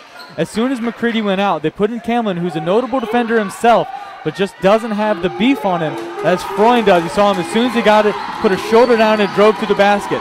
Watch when McCready comes in this game later in the second half, Freund won't drive. He'll put McCready on his back and look for the open jump shot, but he won't drive it on him. I think McCready needs to know that as he gets up in the body of Freund, he can stop the inside play altogether. Very true, as the Knights are now down by 4. Working it offensively, swinging it around. Here across the fadeaway, and it's good. Another bucket for Jameer Cross.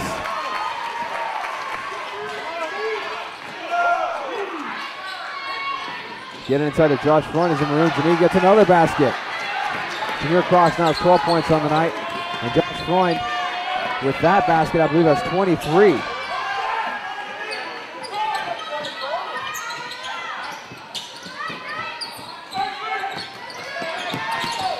Dan Anderson driving here. They're going to call a charge on him. He had that elbow extended, and so once the defender fell down, they thought it was an easy call.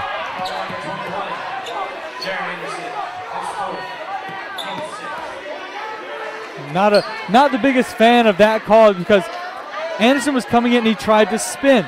And when you spin, your arms naturally move that way. So not exactly sure what the referee saw there, but nevertheless, that's another foul on Anderson, and that's 4 for him on the game. Trey Dill coming in here now. CJ Miles' three-pointer is in and out for the Maroons. Now the Knights ball. Jaron Anderson attempts a three, and that's off the front iron.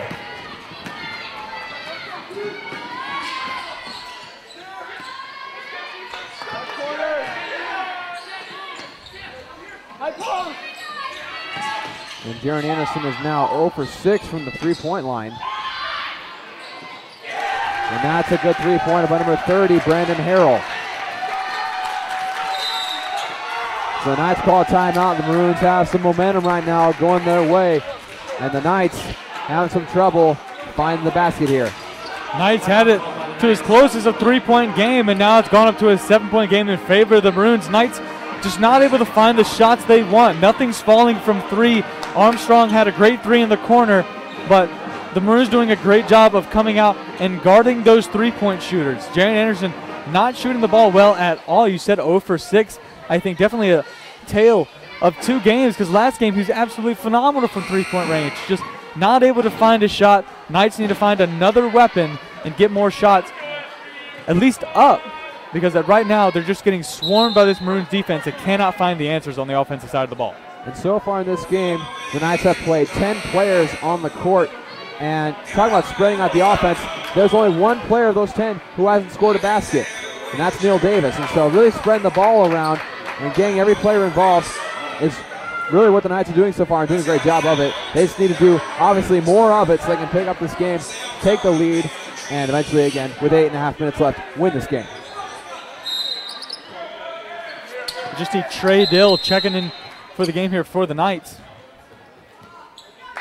It's now a conversation between the ref and Coach Greg Winslow.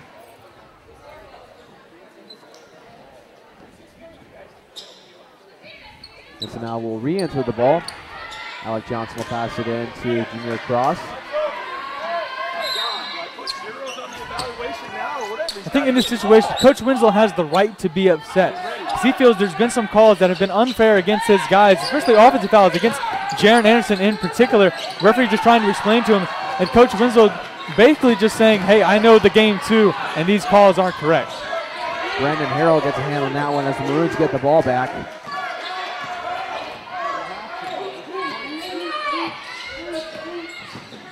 And besides the last turnover, the Knights really limiting their turnovers so far tonight, only with 8 turnovers so far compared to the over 15 turnovers they had against Washington and Lee. And they're going to call that foul on Bennett Camlin, it looks like, after it appeared to be a block.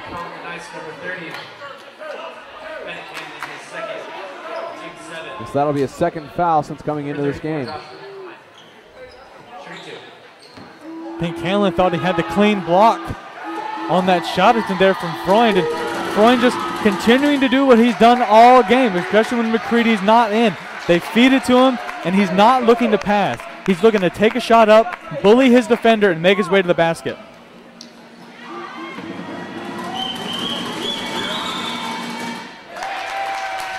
And we just got a report that the Knights right now defensively are running a man defense, so maybe that switch around right now is causing some problems as they're trying to man up on Josh Freund.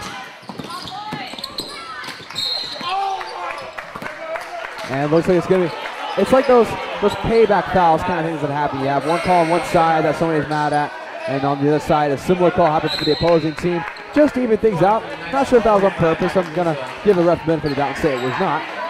Absolutely. But, go ahead. Yeah, regardless of that, Junior Cross will go to the line. And just going back to the defensive situation here for the Knights, they started off the second half in a 1-2-2 when we just got word that they're now running a man. And Freund has just found a lot of success down low with the man coverage on him. Maybe going back to the 1-2-2 and just putting more pressure on Freund in that middle.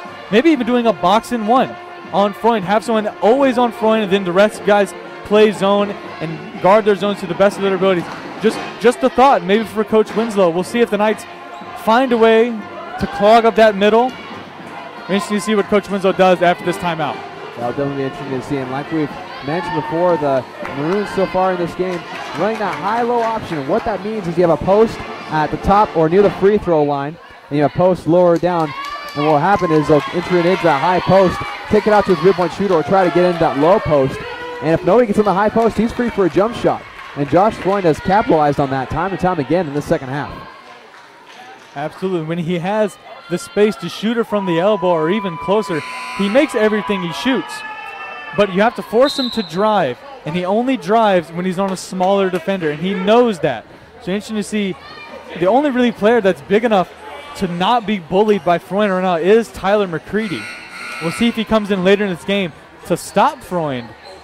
But until then, right now it's Newfield and Dill down the low post for the Knights. And again, Newfield having a couple fouls already tonight. In fact, he has 3 fouls. And Jameer Cross will go to the line and shoot 2. The first one is up and out. And that last foul that was against Jameer Cross was on Josh Freund, who actually that's his first foul on the night. That second free throw is good for Jameer Cross.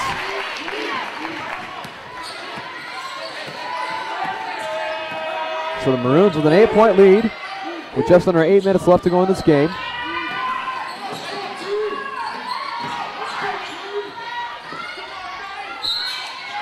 And that's going to be an and one for Josh Freund. They're going to call that on Michael Newfield, who's saying he had his hand on the ball. Foul number 45, Michael Newfield, his 4th.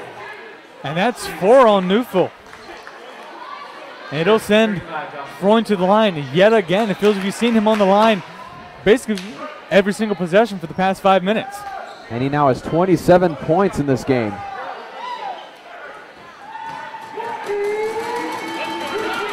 And the free throw is up and in. Make it 28 points for Freund. So that makes it 8 fouls for both teams defensively.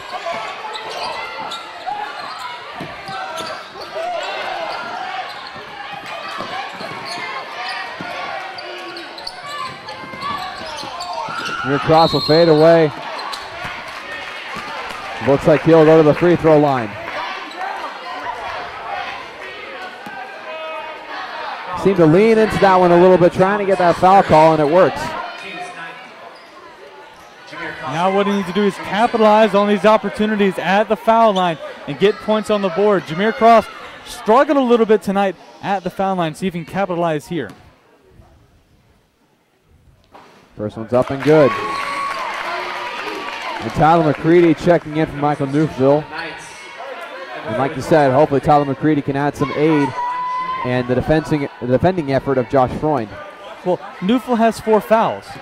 You want him in there later in the game because he has such a great shooting stroke. And if you need a three-pointer, Michael Newfield's your guy.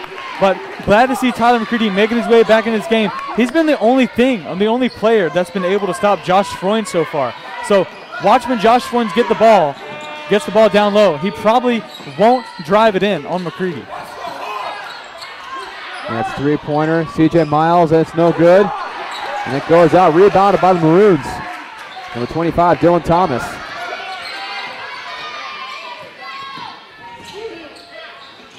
And that float is no good, rebounded by McCready.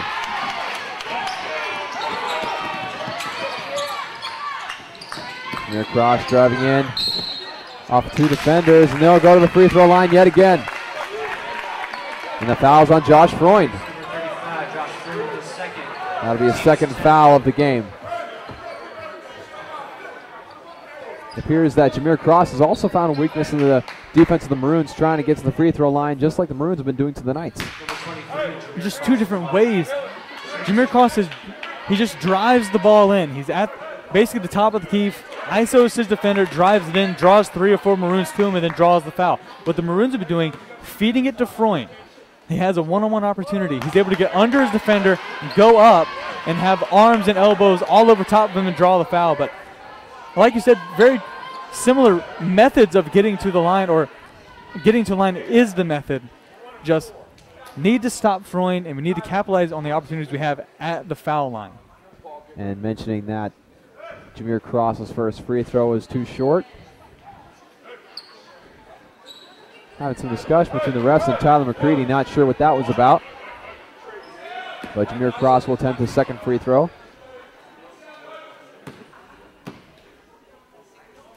And it's up and good. Make it an 8-point game.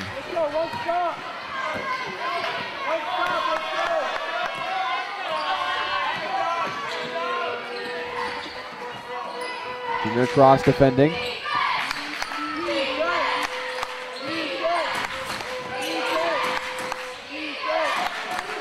Tyler McCready defending Josh Freund, now doubled, and he'll travel as he was doubled by Tyler McCready and Alec Johnson. Like we've said, Dawson, Freund does not drive it in on McCready because he knows he cannot bully McCready into the post. Just been interesting to see, and great to see the other Knights step up and cut out the passes and force them to turnover like they did there. And so that's only 7 turnovers for the Maroons in this game. And that's an and one layup for Jameer Cross. He has found what he can do offensively to get the Knights back into this and draw the deficit closer. A 6-point game for the Knights right now. The Maroons only up 63-57 here. And the Knights have found a way to put points on the board. Give it to Jameer Cross and get out of the way. He's going to drive it in and draw 4 defenders on him, usually draw the foul. And like we saw there, he put it in the bottom of the net, 4-2, just needs to capitalize on the line. And the free throw is good, so make it a 5-point game. And like we said, with this new strategy and offense, things are getting interesting here in the Knight Sports Arena.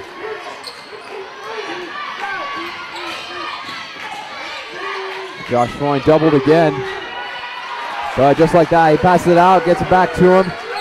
Makes it a 7-point game again. Trey Dill in the corner.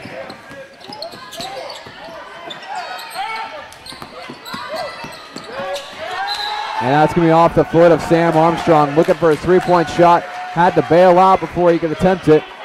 And just couldn't quite keep possession of the ball.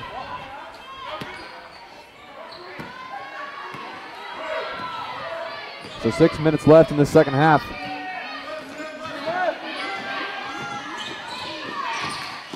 The Maroons trying to work some pick and roll plays for Josh Freund. CJ Miles into Freund. Back out to Miles. And that 3-pointer is good. It's just like that. It's a 10-point game again. And give credit to the Maroons. With the exploitation of their defense, they have found some ways to score as well. They had that pass set of paint, quick pass out and back, right back to Freund. You also had the pick and roll plays trying to set up for Freund. And of course that 3-pointer by CJ Miles. They've just found success in so many areas on the court, whether it be down low with Freund or on the perimeter with all the amazing the shooting guards and point guards that they have, the ability to drain the 3. we haven't seen many mid-range shots so far except from Freund. In that respect, Knights just can't find an answer right now because as soon as it goes down to Freund, there's always two people on Freund, and that leaves someone open for the three. Knights need to find an answer and need to find it quickly. Need to force the Maroons to take those mid-range shots. They obviously don't like taking them because they haven't taken them too much here in this game, but Knights need to force them into that 15-foot area. And we talked about Jameer Cross exploiting this defense for free throws.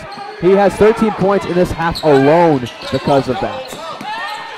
Interesting to see how many of those points were from the foul line. He's been there basically the entirety of the second half. Looks like it's going to be a foul on number 30, Harrell. Action number 35, Josh Freund. And so that'll be his third, and now Jameer Cross will go to the line yet again. Jameer Cross at the line, shooting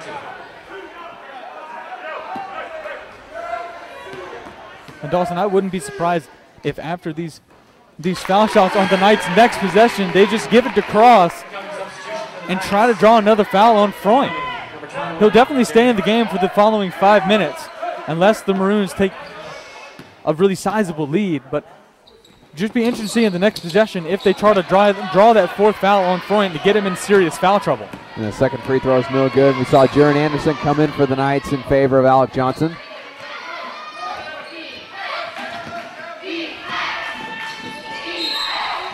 And that's going to be, I believe it's going to be on the floor foul. Actually, they're going to say it was an and one. Foul on number 4, Sam Armstrong. So number 25, Dylan Thomas will go to the line for the and one free throw. And right now the Knights bench saying earlier in this second half, Jaron Anderson had a situation very similar where he got fouled on his way to the basket, but not while he was shooting, and it was called on the floor. They're complaining that this was the exact same situation, but instead it was called an and one as opposed to being called on the floor. Trey Dill gets it to Jameer Cross, who's now basically being tripled at the top of the key. Trey Dill for three, and it's good! The freshman from Dietrich, Idaho with the three. Absolutely what the Knights needed. That could be the spark to get them to play stronger defense and find people open on offense. Now down by 9.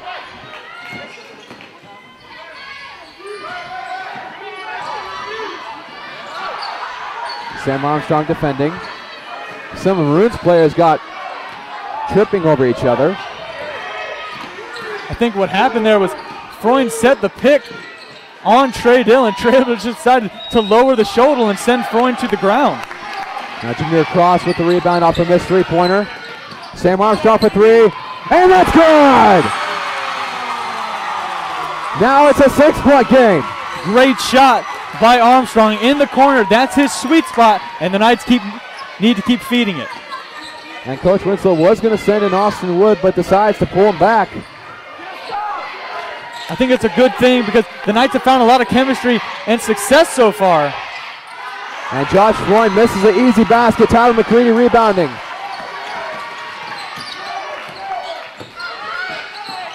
Sam Armstrong wanting the deep three, but decides to pull up instead.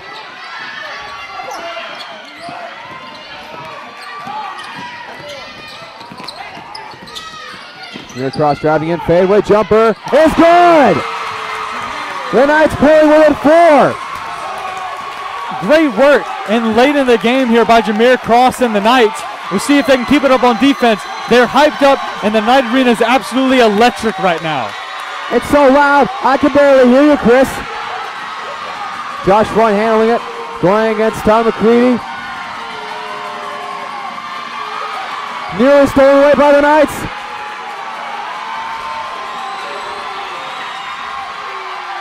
Josh Freund for three, and that's no good. Rebounded by Trey Dill. That entire defensive possession, this Knight Arena was absolutely deafening.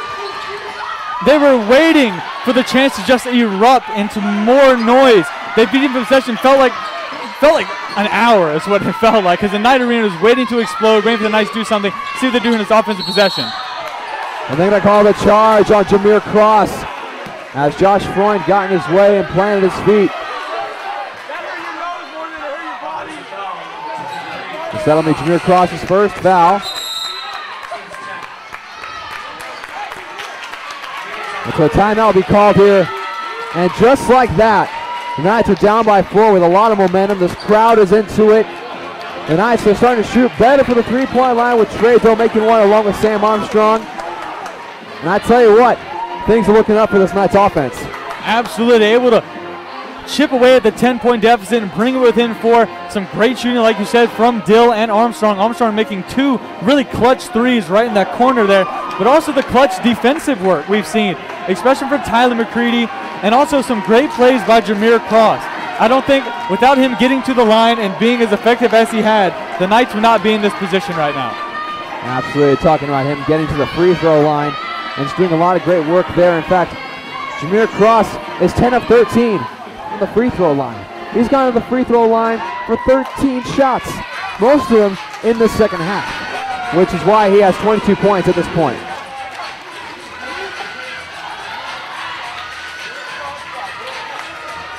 And so we'll see how Coach Winslow reacts after this timeout, sees if he just keeps everything working the same and how the Maroons are going to react to this momentum shift from the Knights.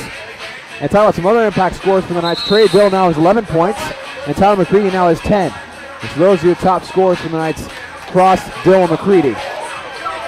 And the Knights still out-rebounding the Maroons to the tune of 24-14. So if they can force the Maroons to miss a shot, chances are the Knights will gain that rebound and get an offensive possession.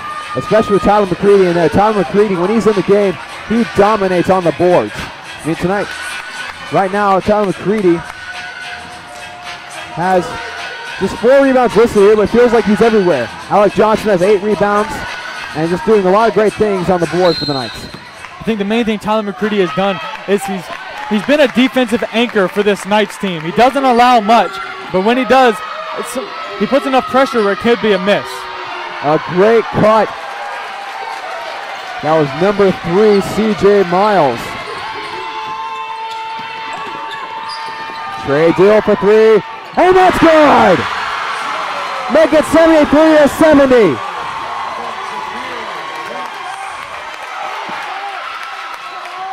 Knights respond after that failed defensive effort. McCready on Freund.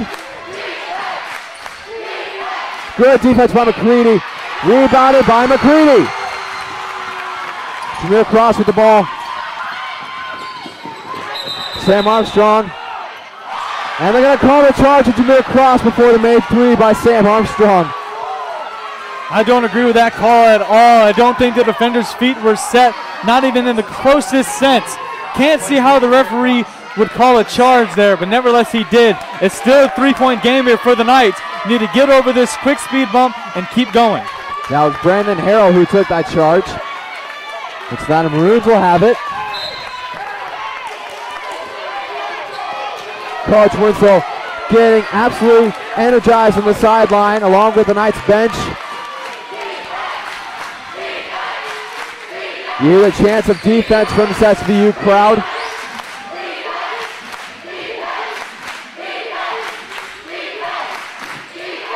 Run with the ball. McCready defending. Good defense by McCready, rebounded by Trey Dill.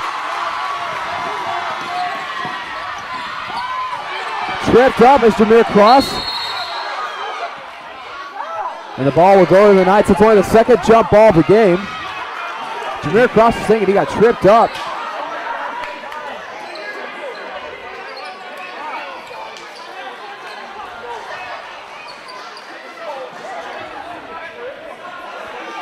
Really surprised there was no tripping call called there against the Maroons there, because it was clear that Jameer Cross tried to go in the lane and his feet were tripped up. Surprising no call by the referees there.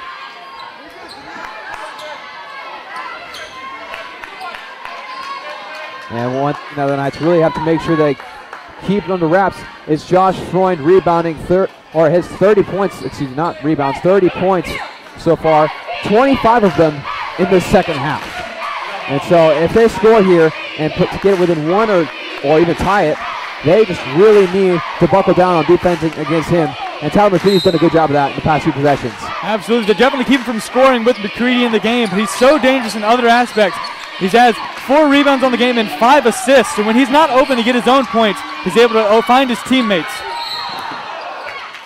And that's the floor call against Josh Freund. And so Jaron Anderson will go to the line. After that foul is called against number 1, Joe Mikulauskis. Surprising call there. It was on number 1, Joe Mikulauskis, when it looked like it was on Freund. If it was on Freund, that would have been his 4th. And we just heard from the bench, from Coach Winslow, he thought that foul call was on Freund as well, and he said, we're going to get him. He wants to get him out of this game because that's the Knights' biggest threat at this point. Now mopping up a little bit of the floor underneath the basket here.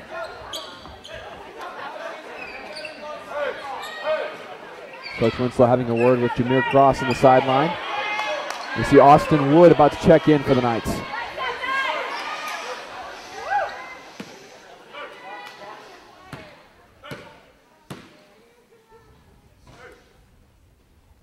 First free throw is up and good. Pulls him within 2.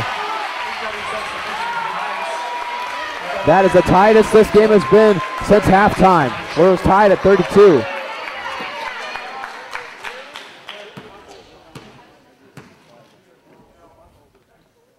Second free throw up, and it's off the right side of the rim. So they're going to call the foul on Trey Dill. From our angle, looked like Trey Dill trying to get the rebound, just tripped and fell out of bounds. Referee calling a foul on him, saying he pushed one of the Maroons out of the way, but just looked like a trip from our angle. Not exactly sure what the referee saw there. And so now Mikulauskis will go to the line. And the first one's good. With just under a minute left to play in this game, a very critical foul call.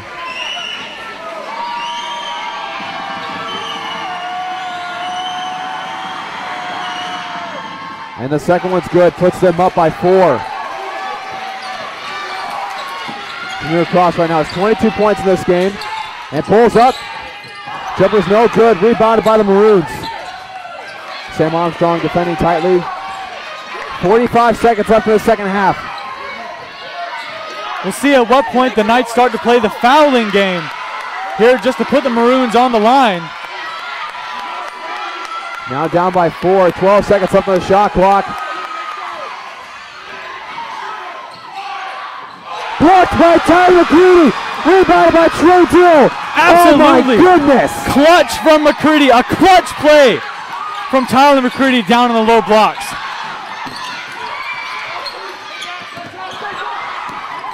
Jaron Anderson for 3. It's good! The fadeaway three-pointer. His first made of the night. The Knights are now down by 1 with 10.5 seconds left in this game. Absolutely. Clutch play on both sides of the court by the Knights. A beautiful block by McCready on Freund. And then an absolutely amazing shot from Anderson there. A defender draped all over him, fading back, finds the bottom of the net. It's a 1-point game. Of all the threes he shot tonight, he shot 7 of them. The one where he's fading away with the defender in his face is the one that goes in. You gotta be kidding me. Absolutely picturesque storybook moment there for Anderson. Like you said, hadn't shot well all game, but the ones that find the bottom of the net is the one with 10 seconds left to go in the game to put the Knights only down by 1.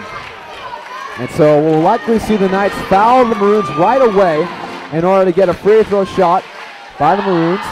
And they're probably going to want to foul. They're not going to want to foul Josh Freund. He's capitalized from the free throw line, and that's probably who the Maroons are going to try to get it to. But anyone else, foul them, and at worst, they make 2 free throws, you're down by 3. You have a couple players who have made great three-point shots. Sam Armstrong, you have Jaron Anderson, who's all of a sudden hot after that three-pointer. You also have Alex Johnson, who's capable, and Jameer Cross.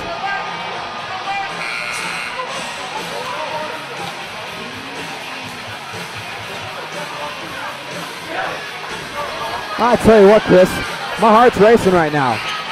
Absolutely. The energy in here is absolutely insane.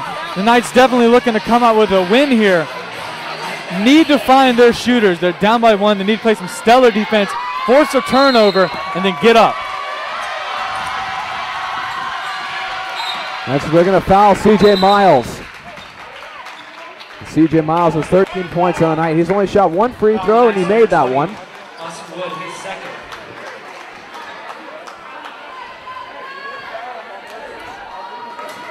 We have Neil Davis, Austin Wood, Jameer Cross, Jaron Anderson, and Alec Johnson in for the Knights. That'll soon change as Armstrong and Trey Dillard checked in. Miles makes the first one. You see what Coach Winslow's doing, putting Armstrong and Dill back in. They've been extremely efficient from the three-point line so far. They're good shooters that are able to get their shot off when they want it, and that's what the Knights need at this point.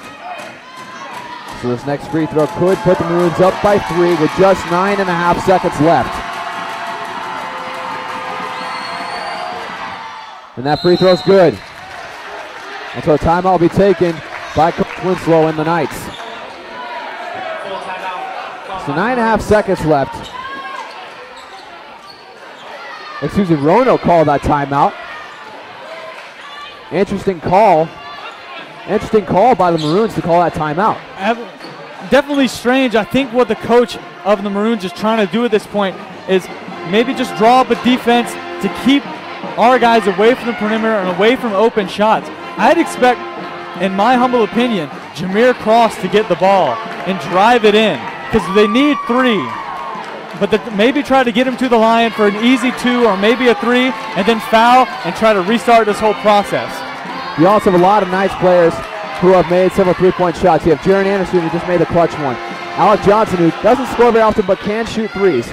Sam Armstrong who's made a couple clutch ones. Trey Dill's also made a couple clutch threes. The list of Knights is about 4 or 5 people that you can rely on.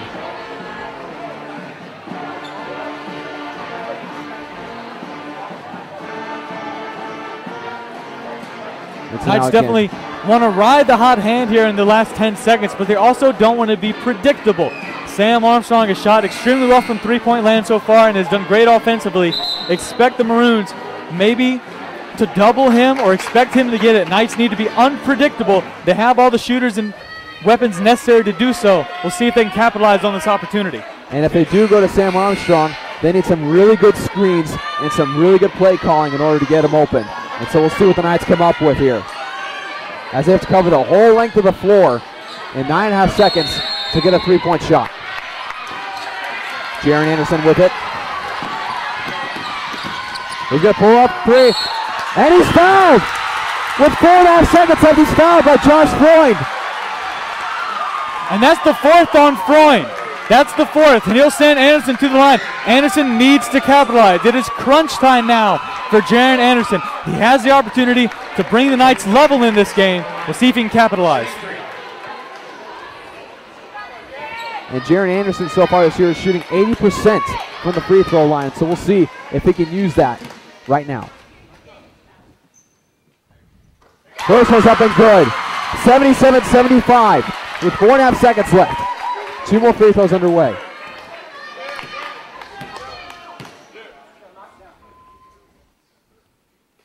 Second one up and good. They're within 1.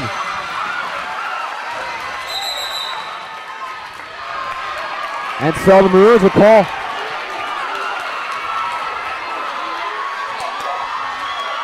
And what it looks like the Maroons are doing here, calling this timeout, trying to ice Jaron Anderson, get him in his own head, and try to make him miss this last free throw. I don't think it'll work. Jaron Anderson is a pretty consistent free throw shooter, and he's got his entire team behind him and the entire SVU community. It seems like the entire town of Buena Vista is in the Knight Arena tonight. That confused for a second because for a while it looked like that the Maroons only have 1 timeout left to use it for that. And again, like you said, Jaron Anderson is so reliable at the free throw line. Struggled for 3-point early on tonight, but again, the Knights have all the confidence in the world that he can make this free throw and tie things up with 4.5 seconds left. I see some of the players on the bench getting excited for these last few seconds.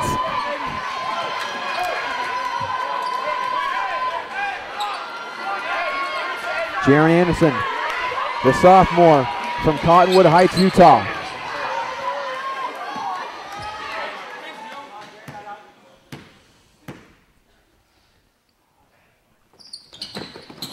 And the free is no good. This arena was dead silent before that last free throw. Absolutely crushing for the Knights now as they now send Josh Freund to the line. He's been extremely good at the foul line so far in this game. Not the guy they wanted to send to the line. And definitely, Jaren Anderson has to be sick to his stomach right now that he missed that free throw. It looks like it's kind of like the tactic in football, icing the kicker in football. Last second field goals, that's what the Maroons tried to pull off, and it seemed to have worked for that last free throw. And now Michael Newfield will come in for the Knights. And with no timeouts left, the Knights will have to either rebound it, take it out, or be really careful about how they bring it back in if a free throw is made. And the first free throw is good. Josh Freund now with 31 points on the night.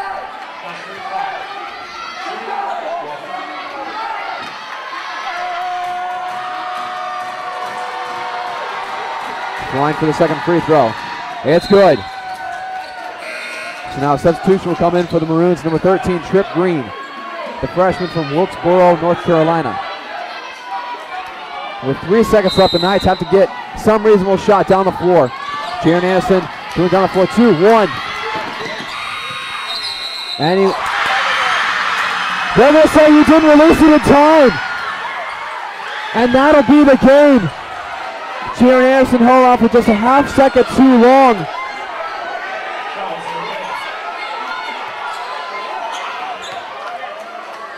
And it was a great shot by Anderson. Just like you said, just a half second too long. And the atmosphere of the Knight Arena is they're just stunned. The ball went in. There was such jubilation that it went in. Then it was called off. Crushing for the Knights. Oh my goodness. And for as hard as the Knights fought back near the end of that game, Jaren Anderson, that clutch three-pointer, the clutch three-pointer from Sam Armstrong. What a crushing way to end this game, the second home game of the season. But again, got to give all the credit in the world to the Knights for fighting back as hard as they did. Absolutely, Knights played a great game, especially down low in the paint towards the last final minutes of that game, really keeping Josh Freund at bay. Tyler McCready doing a great job down there. Unfortunately, Jaren Anderson played great all game, had a little bit of a shooting woe there in the first half, but came up with clutch play after clutch play. Unfortunately, couldn't hit the clutch free throw. Made the shot in the end, just a half second too late. Refs waved it off, and it'll end 79-76 in favor of Roanoke College. A heartbreaking way to lose here, but a great, exciting game nonetheless as the Maroons of Roanoke College take the game 79-76 over the Knights. The Knights now fall to a 1-4 record, and the Maroons move on to 4-2. And again, we thank you so much for joining us on the Knights Sports Network. I'm Dawson Weidrich here with Chris Fly. And again, thank you so much for joining us, and remember, go Knights.